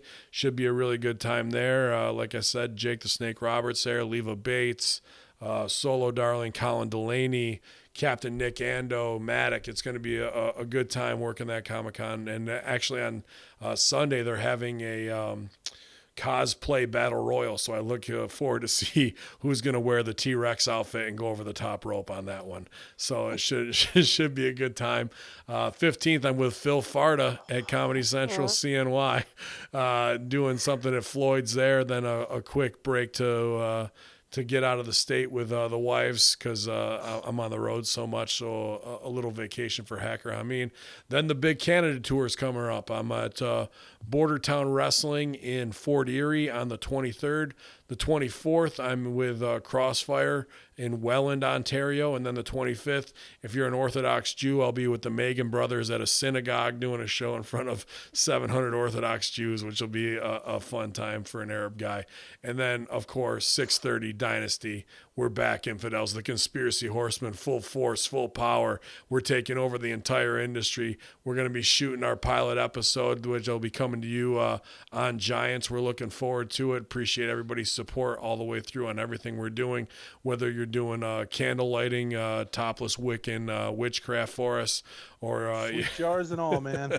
Sweet jars, or you're supporting us at ProWrestlingTees.com. Appreciate all those buys that we had during the buy 5, get 25% off. All that kind of stuff you guys were doing for us helps to push this platform forward. We're also on Google Play Music now, so if that's how you like to get your stuff, you just search Hacker Hameen or Hacker Hameen on iTunes. It's going to come right up for you. You'll get all the shows. And as always, hackerhameen.podbean.com. I'm at Hacker Hameen on Instagram, so you can see all the latest $5 face slaps. I know on that 6:30 show, there'll be plenty of them. And at bin_Hameen on Twitter, at Dead No Save on Twitter, at Greek God Papadon, and at BWO Stevie Infidels. But y'all, the operations are under attack right now, and there's no way you're going to get a false flag on us because we see you Infidels coming a mile away. We've got all the playbooks, all the declassified information, and Phil Farda isn't going to let me take one. What? Oh my God. It's the Conspiracy Horsemen, Infidels. Y'all.